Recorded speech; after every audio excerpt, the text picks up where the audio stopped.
Chapter 151, 100 Medicine Garden. Even though Han Li didn't know what Marshal Uncle Yi and the old man Wu talked about after he left, he felt extremely upset. Ever since he went through with what happened with Dr. Mo, it was the first time he encountered a situation where he knew there would be trouble ahead, but had no choice but to jump into the mess. This made Han Li very annoyed, but also reinforced his opinion that the weak were also the prey to the strong in the cultivating world. If you have a need for them in the future, do not hesitate to come and collect them. The thought of this made Han Li laugh coldly. In the future, he would make sure to let Marshal Uncle Yi know that his belongings would not be taken away that easily. He stood on the ground and looked afar as the honored disciple turned to the 100 Opportunities Hall.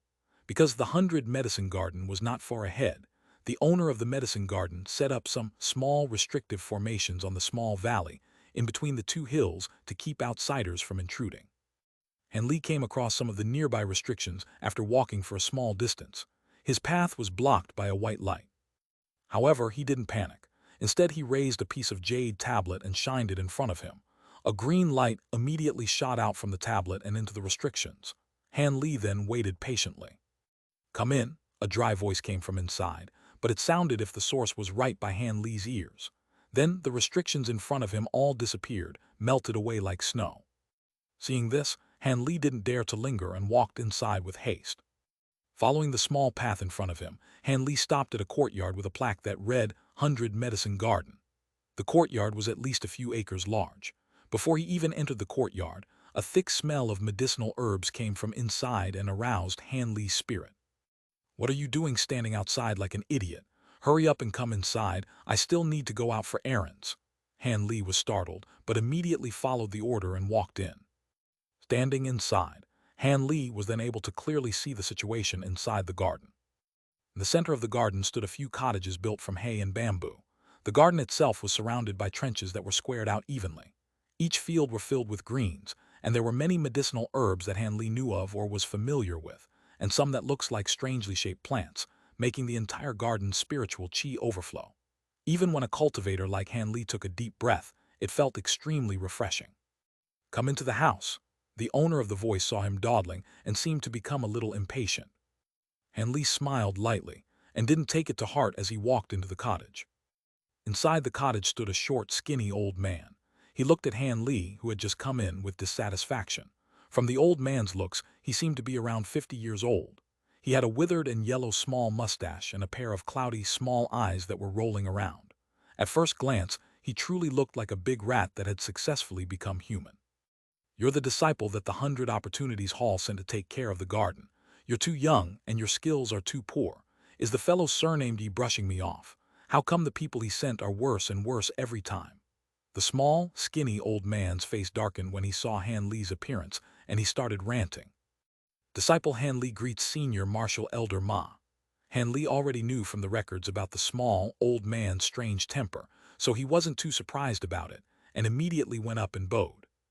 "HMPH, do you know how serious you will be punished if you cannot complete your mission? It's not too late to go back and tell my junior marshal brother to send another person." The small, old man rolled his eyes and snapped. "The medicine garden must be maintained, the medicinal herbs must not die, and every month a certain amount of medicinal herbs must be delivered. If that's all, Junior is quite confident." Han Li doesn't seem to be shaken. Hearing what Han Li said, the old man was a bit surprised. It was the first time he met a garden-managing disciple who confident from the start. He looked and judged Han Li once again, but the doubtful expression in his eyes didn't lessen. "You come with me." The small, old man suddenly barked coldly and walked out of the cottage. Han Li followed him without any hesitation. "How many of these medicinal herbs can you recognize?"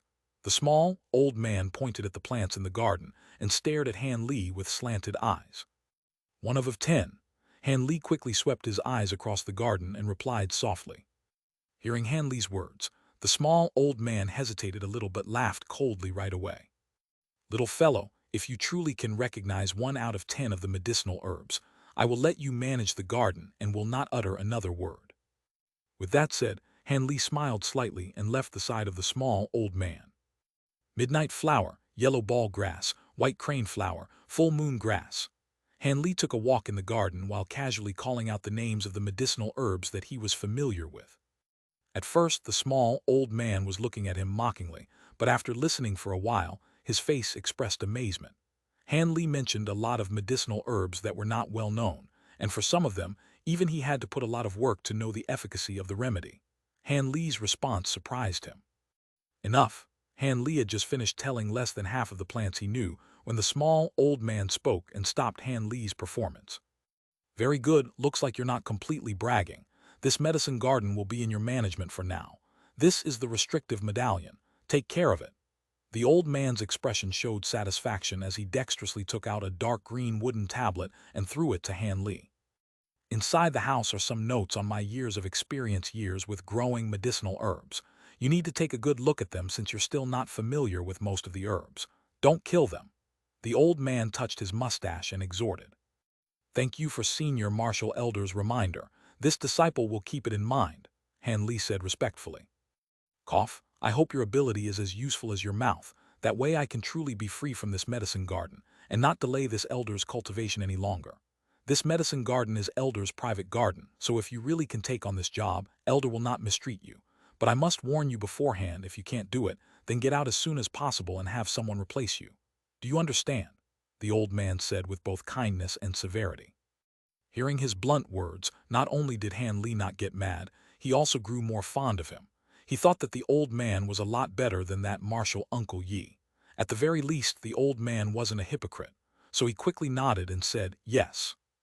After briefing on a few things that needed attention when managing the garden, the small, old man then went back into the cottage, packed up in a hurry, and left the garden by flying without looking back. Watching Senior Martial Elder Ma as he left, Han Li randomly picked a cottage, cleaned it up, and made it his room. Because he had been busy the whole day and didn't have the chance to rest, even a cultivator like Han Li would feel tired, so he climbed onto the bed and went asleep. To him, even if something huge were about to happen outside, it would not be too late to solve it after he regained his energy. The sky went dark just in time. The first day Han Li joined the Yellow Maple Valley as a new disciple passed without any twists and turns. On the second day, when Han Li finally woke up feeling energized, his path to cultivation officially began. During the following days, Han Li spent the morning studying the notes the old man left for him.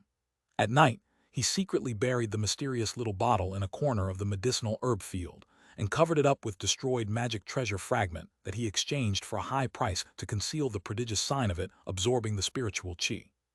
And just like that, besides that corner having a thicker spiritual qi than other places, there was nothing else that would catch people's attention. This put Han Li's cautious heart at ease. Martial Uncle Yi brought the so-called compensation items for the Foundation establishment pill a few days later to Han Li, but he only gave Han Li less than 1/5 of what they originally agreed on. As for what happened with the pill, this Hall Master Yi seemed to have forgotten already, and Han Li also pretended like it never happened. But even so, Han Li still became rich all of a sudden over one night. He received 2 mid-grade spirit stones, dozens of low-grade spirit stones, 3 well-made magic tools, and several talismans. Chapter 152 2 years later. Chapter 152 2 years later. This was the first time Han Li had seen mid-grade spirit stones. One was a fire attribute spirit stone with a sparkling red light. Another was a dark yellow earth attribute spirit stone. These were the most commonly seen mid-grade spirit stones. They looked to be entirely different from the faint attributes of those low-grade spirit stones. It wasn't their luster that was different, but rather that their spiritual ripples were much stronger. It was impossible for one to be mistaken as low-grade. In addition, those 3 magic tools were quite good. Naturally, the goods refined by a Foundation establishment expert did not lose to the low-quality goods Han Li had seen at the Great South meeting. Indeed, they were far more powerful. One of them seemed to be a ring made of fine steel. When casting it, it would automatically fly out and bind an enemy. Within a certain distance, it could freely change its size. Han Li became interested in it and poured all the magic power in his body into the ring. The ring actually emitted a faint yellow light and expanded to the size of the inside of the cottage, causing Han Li to be speechless. Another magic tool was a pitch-black pole with a small triangular flag. This magic tool was not simple to use. So long as spiritual power was poured into the flag, with a wave, it would immediately turn into a cloud of black fog, causing the enemy's spiritual sight to fail and conceal the tracks of the user. It was a great defensive magic tool. These two magic tools were first-rate goods rarely seen in the outside world. Although this caused Han Li to initially be wild with joy, he still had the final auxiliary-type magic tool. It was a brass bottle that prevented the spiritual power of any object it stored from dissipating. When Han Li held this bottle magic tool, he immediately thought of his problem with preserving the mysterious green liquid. Ever since Han Li found out about the existence of spiritual power, he had long suspected that the small bottle absorbed and condensed the natural spiritual chi of heaven and earth during the night. Previously, he hadn't any appropriate means to confirm this, so he could only bury these assumptions in the depths of his heart. With the appearance of this yellow bottle magic tool, he could finally had a method of confirming his assumptions. As a result, on that evening, he stored the condensed green liquid into the brass bottle to test whether the brass bottle could retain the green liquid. However, the result left him greatly disappointed. The brass bottle could only preserve the green liquid for a time, extending its use from its original quarter hour to a full day. Past this time limit, the green liquid in the bottle would disappear without a trace. It seemed this liquid was not at all so simple as spiritual chi condensed from heavens and earth. There was certain to be something more complicated mixed within. After this test, Han Li knew more about his present situation, but he was unable to easily answer this riddle at his current stage. Thus, he no longer troubled himself to think of this question and intended to drift with the waves in the future, letting nature take its course. In any case, the present function of this small bottle would give Han Li endless benefits. Having let go of the matter that was gnawing at his mind, Han Li began to efficiently use the green liquid and produced batches of yellow dragon pellets and gold essence pills. He prepared these medicine pills, which had previously lost much of their effectiveness, while trying to find the recipes of more spiritually potent medicine pills within the valley. However, Han Li clearly understood that this matter was not urgent. If a new disciple that had just entered the sect were to go asking about for medicine pill recipes so conspicuously, he would undoubtedly be telling others that he was hiding something. He mustn't arouse the suspicions of others, thereby bringing about his own misfortune. As a result, Han Li prepared to take a true, years-long secluded cultivation until he thoroughly understood the inner affairs of the sect. When he was no longer a newcomer to Yellow Maple Valley and no one would pay notice of him, he would reconsider the problem of acquiring recipes. As for the medicine ingredients Han Li must hand over regularly, he need not worry. With the assistance of the diluted green liquid, how could the medicinal herbs not ripen overnight? This was a completely trivial matter. He had already intended to live in the medicine garden for a long time. Surely that martial elder Ma wouldn't have anything against it. Thus, every day, Han Li busily attended his regular affairs. During the day, after he finished looking through the small old man's notes, he would diligently run towards the cultivation guidance disciple, Wu Feng, and learn quite a few incantations for practical elementary magic techniques. In addition, Han Li would eat large amounts of those yellow dragon pellets and gold essence pills on a daily basis as if they were sweets. According to Han Li's thoughts, since quality is out of the question, he would have to offset this by relying on quantity. If these medicinal pills were like little drops creating an ocean, there would be results. Like that, time passed by. Unwittingly, Han Li became a member of one of the 7 great cultivator sects, Yellow Maple Valley, and remained there for 2 years. Within these 2 years, many things had happened. The sect's 10-year recruitment period began not long after Han Li's secluded cultivation. From noteworthy cultivator clans of all sizes, over 1,000 youths with acceptable spiritual roots entered the Yellow Maple Valley sect. There were even 2 siblings among them that both possessed mutated spiritual roots. In addition, these mutated spiritual roots were thunder spiritual roots, which were widely known for their destructive power. When these 2 brothers appeared, they greatly attracted the attention of the valley's upper echelon. Even a core formation expert who had long secluded himself made an exception to leave and observe their bones. He publicly declared that so long as these 2 were capable of reached foundation establishment, he would stop his seclusion to personally instruct these 2 brothers. When this was stated, their fellow martial brothers were greatly envious. However, aside from those 2, there were also several other disciples who were geniuses with rare aptitudes. For example, a youth from a small clan surnamed Li had unexpectedly reached the peak of the 9th layer in his foundation cultivation technique at the age of 12, without having previously taken any medicine pills. It could be said he improved surprisingly fast. He wasn't at all inferior to those who possessed mutated spiritual roots. A different 8-year-old boy surnamed Wang was even more extreme. Not only was he a direct descendant of the great Wang clan, his innate, profound yin eyes could actually cultivate the long-lost eyes imposing deity's light. It could restrain all ghosts and phantoms in the entire world. Of course, apart from those two, there were also several other outstanding talents that were far greater than ordinary disciples. With the recruitment of these top disciples, it could be considered a grand harvest, causing sect master Zhang to be unable to conceal his happiness for several days. Many individuals believed that the sect had caught the heavens' attention and was being placed above the other sects. However, when others came to the valley, they found that the strongest of the 7 great sects, the masked moon sect, had actually received a young woman with heavenly spiritual roots. This caused the recently proud great sect master Zhang to become speechless for half a day. However, regardless of what was said, this batch of newly accepted disciples attracted the attention of many within the sect. The low-level disciples who had been accepted slightly earlier talked about their talented martial juniors every day. When their foundation cultivation technique improved, who knew what they were capable of? Thus, underneath these many dazzling rays of light, Han Li, who entered the sect with the writ of immortal ascension, was thoroughly forgotten by sect master Zhang and all the other stewards. Having also spent his entire day running around the medicine garden without going out of his way to see others, a pitifully few amount of disciples recognized him. Perhaps only that cultivation guidance disciple Wu Feng and the 100 Opportunities Hall's honored disciple Yu occasionally remembered Han Li. After all, those two met him when he asked for guidance toward cultivation techniques or when he received spirit stones each month. Regardless of how others regarded him, Han Li was currently very satisfied with cultivating in half seclusion. In addition, the small old man who collected medicine ingredients every several months was very pleased.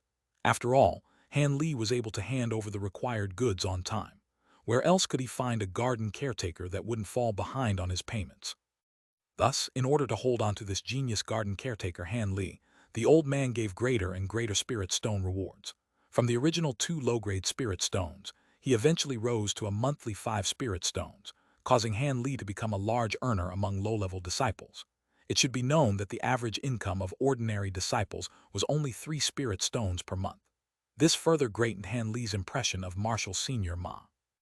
As for that reneging Great Hall Master Yi, who embezzled more than half of his goods, rumors had it that the grandnephew whom he put his hopes into was not able to achieve foundation establishment after taking the foundation establishment pill.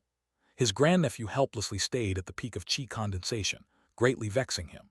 When Han Li heard of this, he inwardly laughed and immediately felt his mood improve considerably. Furthermore, after pushing down countless medicine pills, Han Li's eternal spring arts tenaciously broke through 2 layers in succession, finally entering the 11th layer and causing him to obtain a medium rank among low-level disciples in the valley. Also, the yellow dragon pellet and gold essence pill had completely lost their effectiveness. Although he consumed many of them, there were no more results. With this, Han Li had no choice but to advance his plan and find other medicine pills. Fortunately, at this moment, there wasn't anybody in the valley that was interested in a nobody like him. So long as he was a bit careful, his actions would not attract attention. Chapter 153, Yue Lu Hall. Han Li stood on a stone platform halfway up the great shaman's mountain. About 10 meters wide, the stone platform was a huge immortal's abode entirely covered by a spell formation, Yue Lu Hall. TL, Yue Lu of Yue Lu Hall means the base of a tall mountain. This Yue Lu Hall was the Yellow Maple Valley specialized storage for magic tools, medicine pill recipes, and secret technique manuals. In addition, it offered all sorts of assistance for pill and magic tool refining as well as a few common raw materials. It could be regarded as one of the most important places in the sect. Thus, not only was it covered in many layers of spell formations, but it was also patrolled by over 100 disciples in case outside enemies invaded. It was also said that there was a core formation martial ancestor secluded within, keeping watch all year in case other great experts were to invade this place. After Han Li went over the relevant information in his mind, he calmly walked forward. Just as he landed, there were several gazes that sized him up from a secret location. However, upon seeing Han Li's magic power was ordinary, they quickly vanished. Even if it were merely that, Han Li was secretly startled. Since Han Li was unable to respond to these people, they demonstrated that they either had first-rate concealment magic tools or their magic power was truly above his, which meant that they were elite disciples of the 12th layer or above. How could this not cause Han Li to be even more cautious? After walking forward several steps, he stopped. Then he softly chanted several verses and raised his hand, releasing a stream of red light toward the seemingly empty space in front of him. As a result, the empty space fluctuated for a moment, and a wall of light appeared with a flash of red light, blocking him. Immediately after, two disciples wearing red clothes appeared behind the wall of light. "Were you the one who triggered the restrictive spell?" a red-clothed disciple coldly asked. "This one is Han Li, I. Do we care who you are? Since you haven't reached Foundation establishment, you need a sponsor. Bring out the token of trust of one who vouches for you," the disciple explained, impatiently interrupting Han Li. After Han Li heard those impolite words, he did not angry. He took out a jade talisman from his bosom and set it down on the ground in front of the wall of light. At this time, the cold-mouthed, red-clothed disciple held his hand again wall of light. A hole the size of a hand appeared in the wall. The other red-clothed disciple, who had yet to speak, lightly waved his hand, causing Han Li's jade talisman to fly like a small wing through the hole and into his hand. "Senior Martial Brother Ma is your sponsor," the red-clothed disciple who looked at the jade talisman exclaimed, somewhat astonished. "It truly is a token of trust that Martial Senior Ma has given to my humble self," Han Li honestly replied. However, he was shocked from his heart. The age of these two red-clothed men weren't very old. However, they were actually Foundation establishment experts. This had greatly shocked him. It should be known that in a cultivation sect, status was not determined by seniority. Status was determined by the depths of their cultivation. After all, the path of cultivation could only be tread by the strong. "That Senior Brother Ma who is obsessed with refining pills all day?" the red-clothed disciple at the side asked in surprise. "That's right, he even vouches for people. This is truly shocking. Are you his personal disciple or a blood relative or something else entirely?" the red-clothed disciple holding the jade talisman repeatedly asked with curiosity. "No, this junior simply takes care of his medicine garden on Martial Senior Ma's behalf. For this token of trust, this disciple has agreed to look after the garden for free for a year." Han Li currently didn't dare to slight them and respectfully replied with a bitter smile. What he said was completely true. Actually, when Han Li began a plan to acquire pill recipes, he thought that because this Martial Senior Ma planted so many medicinal herbs, he would have conducted a great amount of research on pill concoction. He was certain to have many medicine pill recipes on hand. That was why several months before, Han Li took advantage of the period when the small old man arrived to take the medicine ingredients and made a few indirect inquiries. The result caused Han Li's eyes to become foolish-eyed. When the small old man heard these words, he immediately shook his head as if he were beating a drum with it. Regardless of what Han Li said, he was rejected. According to this Martial Senior Ma, his pill recipes were the results of the experience of a pill refining master's countless failures. How could he possibly give them to others that casually? It was unconditionally impossible. However, when Han Li earnestly explained that he only wanted those original, unaltered pill recipes, the small old man looked at him and impatiently told Han Li in a blunt manner to go to Yue Lu Hall and find them himself. Why should he be inconvenienced in such a way to help him? Like that, Han Li was forced to work a year for free in exchange for the small old man's token of trust and was able to presently come to Yue Lu Hall. It turned out to be like that. I was under the impression of the rumor that Senior Brother Ma's temper suddenly changed. After the two red-clothed men listened, they looked at each other with a smile. These words were spoken with a snicker by the one holding the jade talisman. "All right, you may enter." The red-clothed men simultaneously cast a spell on the wall of light, causing the wall of light to rigidly squeeze open a 3-meter-wide passage. It was just enough for one person to pass through. When Han Li saw this, he hesitated for a moment. Then his figure immediately flashed, and he was within the wall. After he entered the wall of light, something caused him to become greatly surprised. When he was outside, because of the red wall of light's obstruction, Han Li was not able to see the interior. Now that he was inside, apart from a small circular spell formation, he saw that the mountain was unexpectedly bare. There weren't any buildings at all, causing Han Li to be incomparably puzzled. "Take care of this jade talisman. Every time you come here, there will be a routine inspection. That is the rule here." After they released their spell on the wall of light, the person who examined the token of trust returned the jade talisman to Han Li. "Many thanks to these two martial uncles." Han Li withdrew his curious glances and saluted as respectfully as he could. He hoped to give these two men a good impression of him. After all, he would be returning here often in the future. And follow me. It was obvious Han Li's inclination was not in vain. These two's expressions grew much more mild. After all, the majority of those who came here were disciples of the same generation. Naturally, they wouldn't be as overly courteous as Han Li, causing the two to have a favorable impression towards Han Li. However, Martial Nephew Han, why did you want to come to this Yue Lu Hall? Regardless of whether one is starting to refine pills or magic tools, it would be best to wait until one is foundation establishment. You've come here a bit too early, one of the red-clothed men asked. At this time, these two men were bringing Han Li towards the circular spell formation. This junior simply witnessed Martial Senior Ma refine many pills. He also saved a few raw materials while caring for the garden.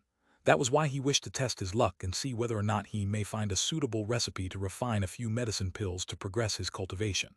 After all, Martial Nephew's aptitude is truly poor and can only rely on external power. Han Li replied half-truthfully, deliberately falling behind the two people half a step. So it's like that. However, Martial Nephew shouldn't be too hopeful.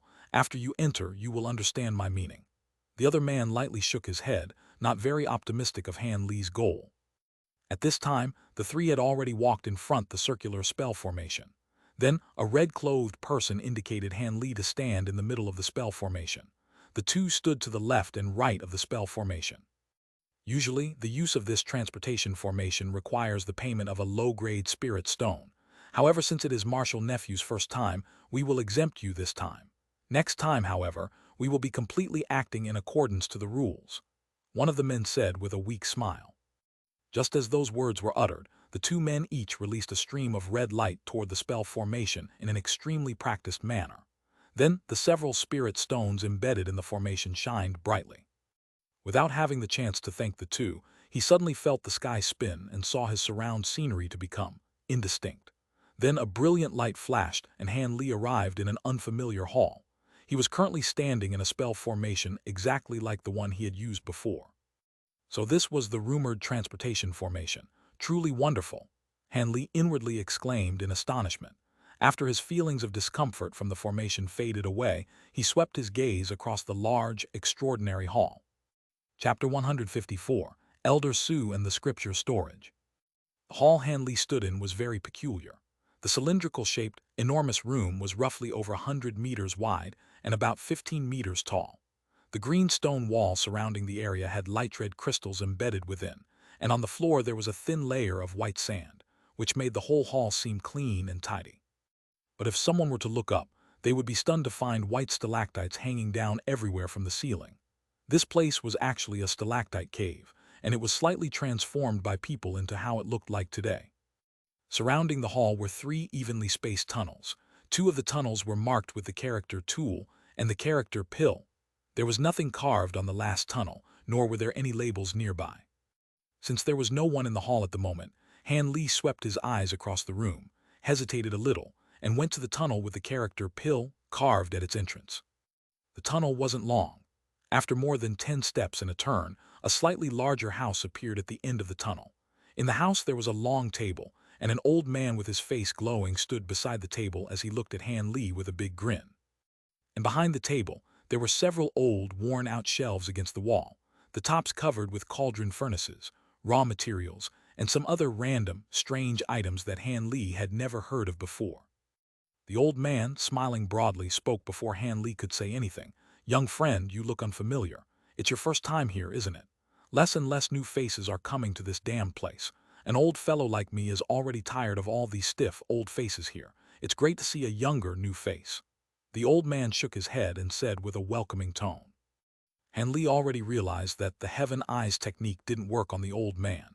He couldn't tell the depth of the old man's cultivation, which meant that the old man was another expert of foundation establishment. How could Han Li dare to ignore him? And so, he immediately paid his respects and said, "Junior greets Senior Martial Uncle. This is Martial Nephew's first time here at Yue Lu Hall. Senior Martial Uncle, please point me in the right direction." Han Li humbled himself before this senior. "Young friend, if you have any questions, just ask. Also, I am surnamed Su. Call me Senior Uncle Su or Elder Su. Don't call me Senior Martial Uncle. An old fellow like me doesn't like hearing that. The elder immediately corrected his title to Han Li. It seemed like he cared about it considerably. Then, Junior will obey. Han Li hesitated and agreed since it wasn't a big deal. He felt that the old man was strange. That's right, now let's talk about why you're here. The old man surnamed Su continued in satisfaction. Junior wants to look for formulas related to medicine pills, read some books, and research the methods for refining pills. Han Li tried his best to speak subtly and indirectly. He didn't wish to draw people's attention. Books about refining pills and formulas. Just follow this stair straight up. What surprised Han Li was that the elder didn't seem like he was going to ask at all. After he casually took out a black command medallion and casted a spell, a flight of stone stairs leading towards the ceiling appeared out of nowhere into the empty space next to the shelves. Han Li was overjoyed. He immediately hastened towards the stairs, but just as he was about to go up, this elder Su suddenly made a sly expression. Reading in the library on the second floor will cost you 1 low-grade spirit stone every 2 hours. You are not allowed to take the original from this place, and if you want to copy the contents, there will be a fee of 10 spirit stones for each copied document. Han Li hadn't even stepped onto the foot of the stairs when Elder Su, who was behind him, spoke the rules in a tone that was neither too fast nor too slow. Han Li's step stuttered, and he almost cursed out loud. The fee was too expensive. Not to mention the copying fee of 10 low-grade spirit stones. The reading fee for 2 hours of spirit stones alone would stop a lot of poor disciples. A low-level disciple could only earn about 20 to 30 spirit stones each year through their respective jobs. But after their cultivation and daily expenses, only a few spirit stones could be saved in reality. Hence, this type of fee was definitely unethical. Han Li's impression of this elder immediately made a 180-degree turn. What a profiteer. Even though Han Li's face now shows an unusual expression, he didn't stop because of what the elder said. Instead, he threw a low-grade spirit stone into the elder's hands without looking back and headed to the second floor in a hurry. Interesting. I can't believe this kind of fee didn't scare him away. Looks like he is someone with some money. Hee. Looks like I will be able to gain some wealth. Seeing Han Li going up the stairs so forthright, this person who called himself Elder Su couldn't help it but smile until his eyes resembled half-moons. He rubbed the spirit stone on the corner of his clothes and examined it closely in front of his eyes. He exposed his stingy cheapskate side and was completely different than the approachable expression he had when Han Li first met him. Han Li struggled to suppress how upset he was. After he calmed down, he carefully examined what was on the second floor. The room was different than what was in his imagination. Wide, bright, with countless books and bamboo slips filling the big room. Even though the room on the second floor wasn't small, the items that were there were so few that it was truly disheartening. 2 dusty bookshelves, a dirty table, and a broken chair. These was all the furniture in the room. Of course, there was also 20 to 30 old, yellow books on the bookshelves, a few worn-out bamboo slips on the table, and 2 jade cylinders that had lost their original color. This shabby? Did I walk to a wrong place? What kind of a major cultivation sect's secret library is this? This place looks like some poor student's rundown study room.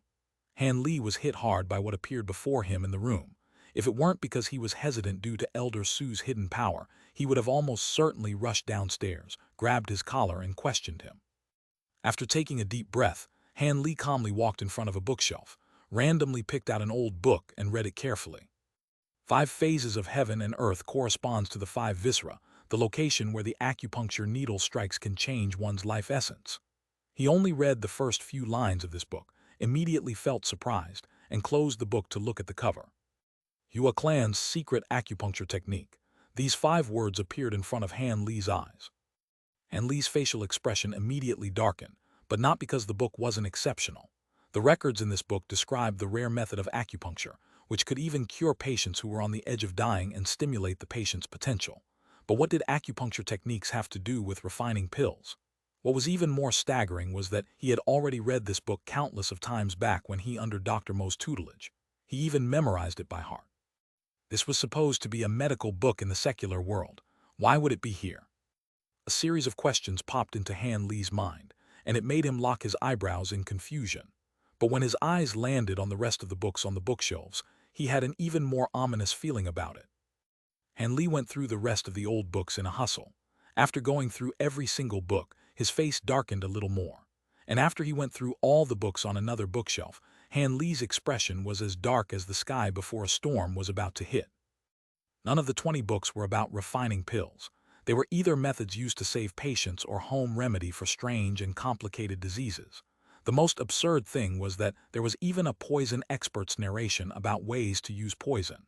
They were all books used in the secular world. 2 hours are up. Keep reading and there will be additional fee of spirit stones. Suddenly, Elder Su yelled from downstairs. Hearing this, Han Li was speechless. These trashy books were worth spirit stones.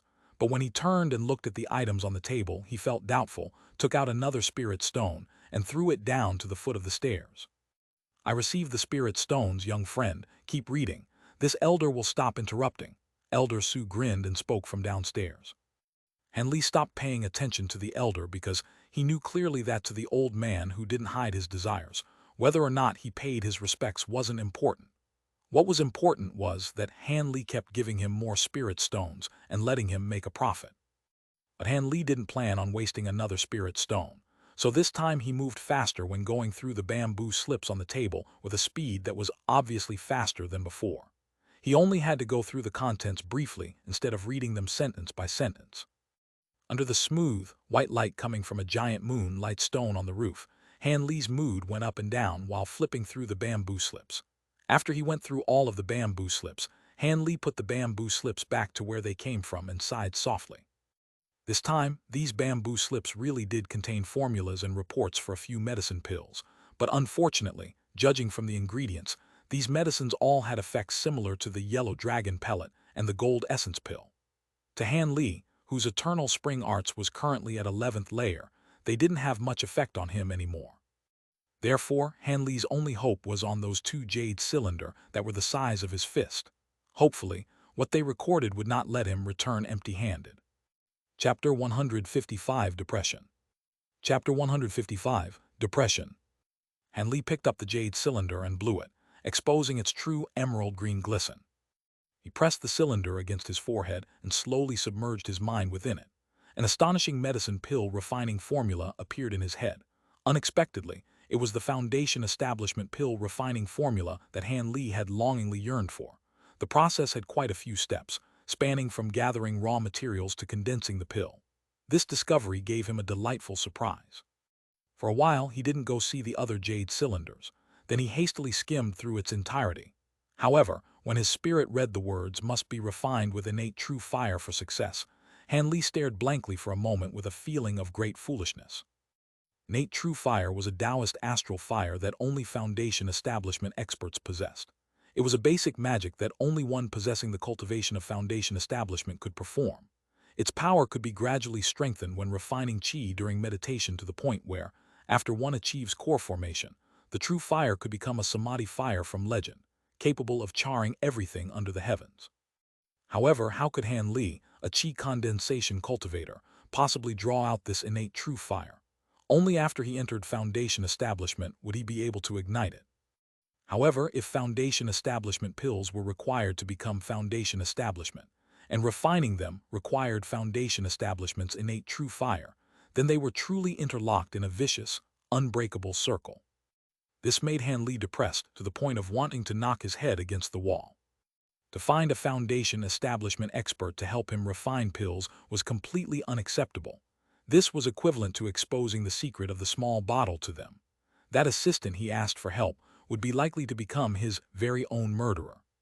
Distraught, Han Li stood anxiously in front of the desk for a long while, before returning it to its original spot. Then he absent-mindedly picked up another jade cylinder and wiped it clean, exposing a fiery color. The matter of Foundation Establishment pill can only be reconsidered in the future. Let's first take a look at what's inside here. Perhaps there is a wondrous medicine pill formula within. Han Li was a bold and decisive person, having immediately put away the Foundation Establishment pill cylinder to the side. He then turned to examine the red-colored jade cylinder, hoping for a pleasant surprise. Face-setting pill. Just as Han Li pushed his consciousness into the jade cylinder, those 3 words entered his mind, causing him to immediately feel a trace of disappointment. However, Han Li reassured himself for a moment. Although this may be its name, this medicine pill effect might not necessarily be what I believe it to be. Perhaps it has some strange effect. However, the following words completely crushed Han Li's extravagant hopes. It can cause one's appearance to remain young forever. The descriptions of the pill's effect was of no use to him. Han Li stood there motionless and said nothing. His mind still continuously suppressed the scathing threads of an evil flame smoke as he inwardly cursed without restraint. What kind of trashy book collection is this? It doesn't have any recipes that it should. It's actually just a hideous mess of a collection. How could they wrongfully treat us cultivators to these acupuncture needle secret technique, these face-setting pills and such? They even arrogantly arranged all this here. When Han Li felt that this trip was nearly a complete waste, that loathsome voice spoke. Your time has ended, if you want to extend. I am heading down. Han Li did not feel like wasting another spirit stone, and prepared to leave, taking the jade cylinder containing the foundation establishment pill refining formula with him. However, just as he walked to the stairs, he hesitated. He felt that although the face-setting pill was of no use in progressing one's magic power, it could still be sold to other cultivators. Most importantly, this face-setting pill did not require the so-called innate true fire. It was something he could create right now. With this thought, Han Li returned to the front of the table and took the red jade cylinder. He then quickly returned to the stairs and climbed down. How was it, young friend? Have you made any gains? When the old man saw Han Li, he asked Han Li with a smile on his face. However, why did Han Li find those words so false? Elder Su, is the floor above truly the sex medicine pill formula storage?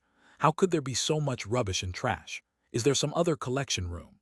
Han Li didn't care about mocking the old man, and instead asked the question he had been holding back for quite a long time with a depressed face. Seeing Han Li's expression, he could not help but laugh with an evil smile. Ever since this old man began taking care of this place, young friend was not the first to ask this question.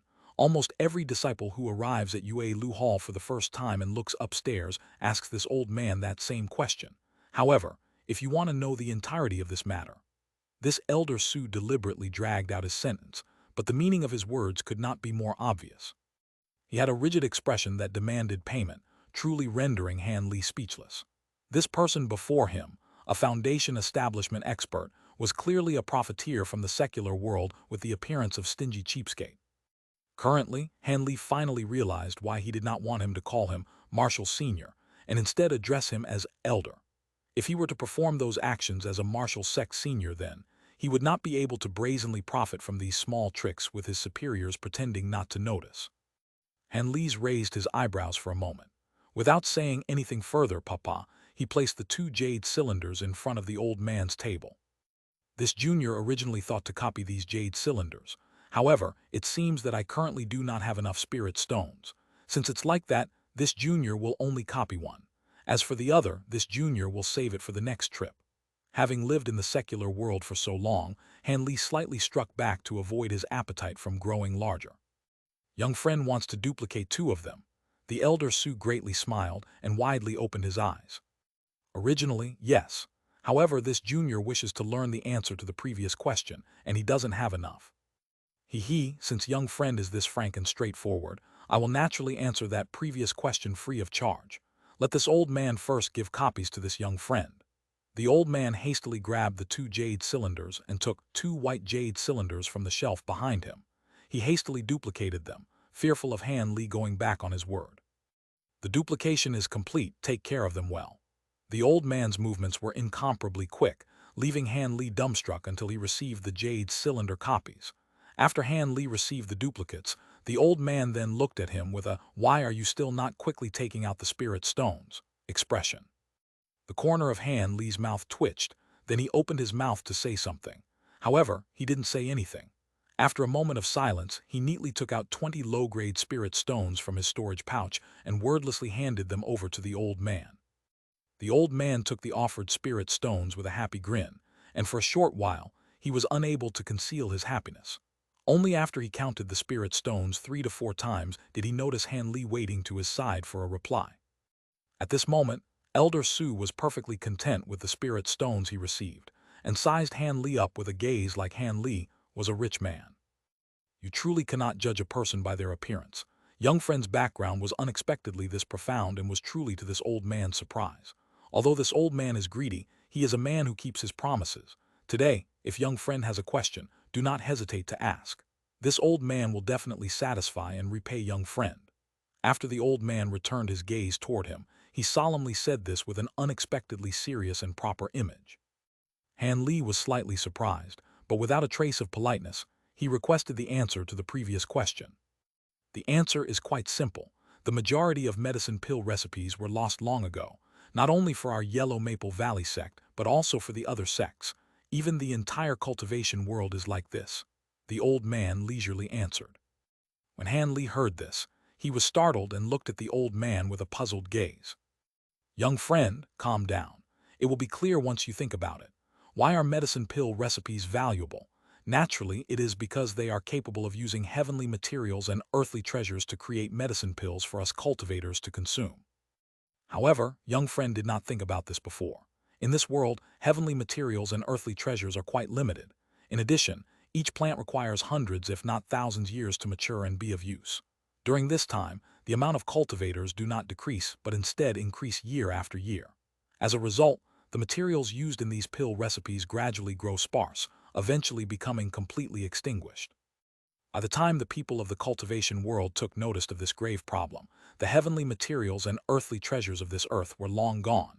Only a few particular regions still have a few of these ingredients remaining. These regions are incomparably dangerous even for us cultivators and are not easily braved. Thus, we were thoroughly severed from a source of raw materials, and the medicine formulas became worthless. Who would attach value to them? After an extremely long period and several great calamities upon the cultivation world, these medicine pill recipes gradually disappeared from history. The few that remain could be counted upon one's fingers, and the Foundation Establishment pill was merely one of those that remained. Chapter 156, Earth Lung Fire. Chapter 156, Earth Lung Fire. After Han Li heard the old man's reason, his face's expression did not change, appearing neither accepting nor denying those words. He nodded his head and said nothing. He picked up the Jade cylinder duplicates and turned around, walking toward the passage. Since young friend wants to refine pills, would you like to come again and buy a few pill furnaces? I will sell them a bit cheaper. The old man saw Han Li leaving and hastily offered to sell his own goods.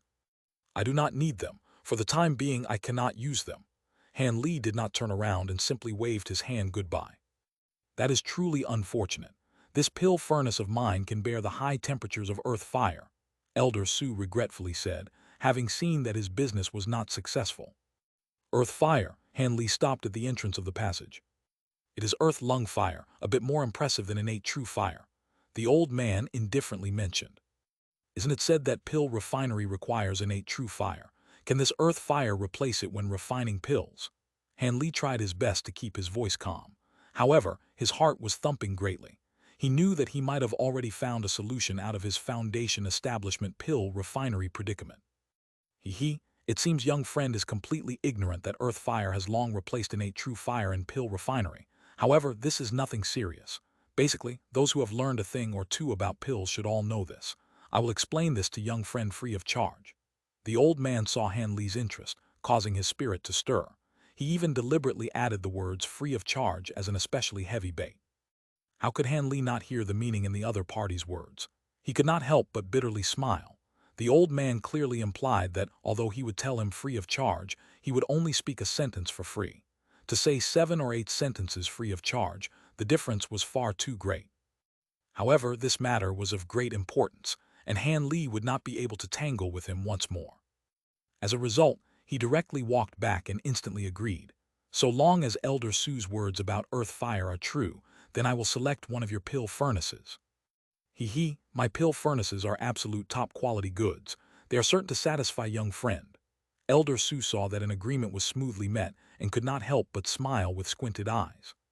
At first, innate true fire was used to refine pills, but this was during an ancient time long ago. The current pill refinery of the cultivation world borrows the earth lung fire from profound yang earth to temper and refine medicine pills. Long ago, our ancestors already discovered that earth fire not only had purer essence and higher temperatures than true fire, it was also longer lasting and more stable. Its success rate was usually much greater than when using true fire to refine pills. Furthermore, it was also equivalently effective when used to refine tools. That is the reason why so long as cultivation sects and a few of the larger cultivation clans have the qualifications, They will all have their own profound Xianxia Earth to provide their younger generations with refined pills and refined tools. Only wild cultivators, those whose powers are truly alone and are unable to borrow earth fire, would use the more highly likely to fail true fire method to refine pills. The old man shook his head as he narrated a large speech that passed through his mind. Then this sect also has earth fire that can be borrowed for use. Elder Su should definitely know where. Han Li was elated, but he resisted the excitement in his mind and preserved his reason in order to ask about the crucial location. He. When the old man heard Han Li's question, he couldn't help but laugh heartily. He smiled at Han Li and blinked his eyes, as if he were puzzled. When young friend had just entered Yue Lu Hall, didn't he see a passageway without any signs? That passage leads to the profound Yang earth fire. If you pay a few spirit stones, you will be able to borrow some earth fire for use. After an easy smile, the old man eventually told Han Li the truth. Is this really true? Han Li could not help but expose a happy expression, and the corner of his mouth slightly rose. This old man is already this old. How could he cheat a junior such as yourself? Elder Su replied, somewhat annoyed. It was this junior's slip of the mouth. Please forgive me, Elder Su. Although Han Li felt that the old man was greedy, he would not deceive a junior in this matter like that. He sincerely said this with a modest tone. Humph, seeing that young friend's age is so young, this old man will forgive you this once. The old man's expression eased. However, his face stiffened immediately after. However, it would be favorable if you were to purchase a pill furnace. This old man might not offer them any more. When Han Li heard this, Han Li could not help but bitterly smile. This elder truly won't neglect this advantageous moment of vulnerability. Are those the pill furnaces? Han Li asked, pointing to the shelves behind the old man. They held cauldron furnaces of various sizes. Obviously not. Those are simply common trash. They are only capable of refining some inferior medicine pills. How could they withstand the heat of earth fire? Genuine quality pill furnaces are all here. The old man recovered the true qualities of an unscrupulous businessman and gleefully patted the unremarkable gray pouch at his waist. The old man took off the gray pouch and lightly patted it as he looked to the ground beside him. Then an azure light swept out a row of interesting, antique-styled, unusual pill cauldrons on the floor. How about it? This is the old man's collection of pill furnaces. Every single one is a work of quality, absolutely not some common trash. The old man said somewhat complacently. He picked up the nearest cauldron furnace and lightly struck it. They are truly quite good.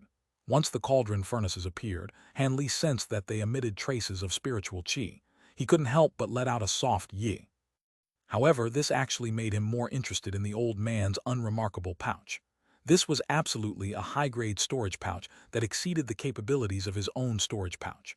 Otherwise, it would be impossible to hold such a great volume of goods.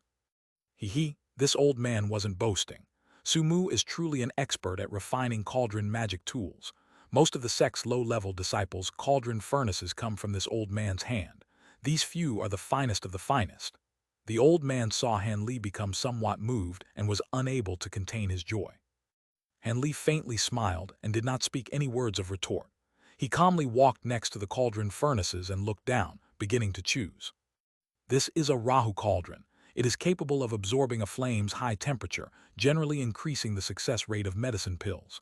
It can also. Every time Han Li picked up a cauldron furnace to examine it, Elder Su would stand to the side and jabber incessantly praises, wishing he could talk about each one of these rare and incomparable treasures all day long. If Han Li didn't immediately buy one, it would be as if he would be wronging the heavens. Han Li could not help but bitterly smile. It's this one. Han Li took every cauldron furnace and examined them all once through. After he muttered to himself for a moment, he pointed to the smallest silvery cauldron furnace. Click's tongue. Young friend truly has a good eye. This silver-threaded cauldron is the best among the pill cauldrons, a rarely produced magic tool. Among all of my pill cauldrons, this treasure is the best among them. When Elder Su saw Han Li raise the smallest cauldron, he was somewhat astonished. However, he immediately resumed his normal expression and rambled a mouthful of praises. What does this have to do with a good eye? I have to think about the limited space in my storage pouch. It can only hold this cauldron. Han Li unhappily thought when he heard the old man's noisy words. Finally, after haggling over the price with the old man, Han Li settled on the price of 32 low-grade spirit stones and purchased the object. Then he departed without the slightest hesitation. Although the time Han Li was in contact with Elder Su was short, he had already spent over 50 spirit stones. Even though it could be said that he was considerably wealthy, it still greatly caused his heart to ache. As a result, he was truly unwilling to stay here any longer, even if the old man were to passionately urge him to stay. After exiting Elder Su's room, Han Li returned to the hall with the transportation formation. However, he didn't immediately leave the palace hall, but after a moment of consideration, he instead walked through the passageway that wasn't marked with a character. At the end of the passageway appeared a huge stone door barring the way. A rainbow luster continuously circulated through the stone door. With just a look, one would know that it had an extremely impressive restrictive spell so that one wouldn't dare to act without thinking. To the side of the stone door, there was another small stone room. Within the room was an ugly man with lumps across his face. This ugly man was merely at the peak of chi condensation. However, he looked at Han Li with a proud and cold gaze, leaving Han Li in a bad mood. But what kind of person was Han Li? Although there was hatred in his heart, his appearance was relaxed as he inquired 3 times, only to be met with an unwillingness to reply to any of his requests. However, this allowed Han Li to clearly understand the circumstances of this situation and what was going on. Afterwards, Han Li didn't pay attention to the other party's rudeness. He courteously said goodbye and took his leave. But before he left the room, he heard the ugly man muttering. A destitute, low-level wretch of a disciple also wishes to learn pill refining. Did you already refine your brains into mush? A guy with all talk and no action, vainly wasting so much of this uncle's saliva. When Han Li heard the other party's words, his figure didn't change the slightest. However, he hid the coldness he felt toward the ugly man, a coldness capable of scraping frost. A flash of murderous desire flashed through his eyes. Chapter 157, Murong Brothers. After Han Li left the Yue Lu Hall, he said goodbye to the 2 people in red and flew towards the 100 Medicine Garden with his magic tool. In the air, Han Li kept thinking about refining the Foundation Establishment pill, while looking down at the continuous hills with indifference. Suddenly, a loud, rumbling burst came from beneath and surprised him. He couldn't help but take a closer look, only to see lightning flickering on one of the hills, and there was some faint applause coming from there. It brought up Han Li's curiosity. He landed from his magic tool nearby and automatically started to get close to the source. Murong Brothers, another one, show us what you've got. That's right. This is the first time I saw the shape of lightning that closely, it's so frightening. As soon as he arrived at the top of the hill, Han Li heard a noise coming from the front, and the name Murong Brothers moved his heart. The genius brothers with thunder spiritual roots who just entered the sect, isn't their last name Murong? The loud burst from before. Are these brothers, the focus of so much attention, demonstrating their skills? At this moment, he saw clearly that there were about 30 to 40 disciples of varying ages on a hilltop, huddled in a loose circle, and pointing to 2 11 or 12-year-old youngsters in the middle of the circle while talking excitingly. There were several charred pits within the circle. The edges of the pits were melted because of the high temperature, and they released light cyan blue smoke. After a breeze blew by, the burnt smell was everywhere. Seeing this scene, Han Li hastily went over and looked carefully at the youngsters. The 2 of them had delicate features, fair and tender skin, and they looked very similar. However, when they blinked their eyes, they looked like little elves. At this moment, because of the crowd's attention and praise, the 2 of them were blushing with excitement. After they looked at each other, they chanted a spell at the same time, and lightning flashed in the hands of the 2, followed by 2 thin bolts of lightning flying out. They landed on the ground nearby with 2 loud bangs and a burst of bright, white light, creating 2 more pits in the ground. This is the Thunder Attribute's Thunder Palm. Regardless of its power or sound, this was more powerful than the Fireball technique, Icicle technique, or other magic techniques that are of the same level.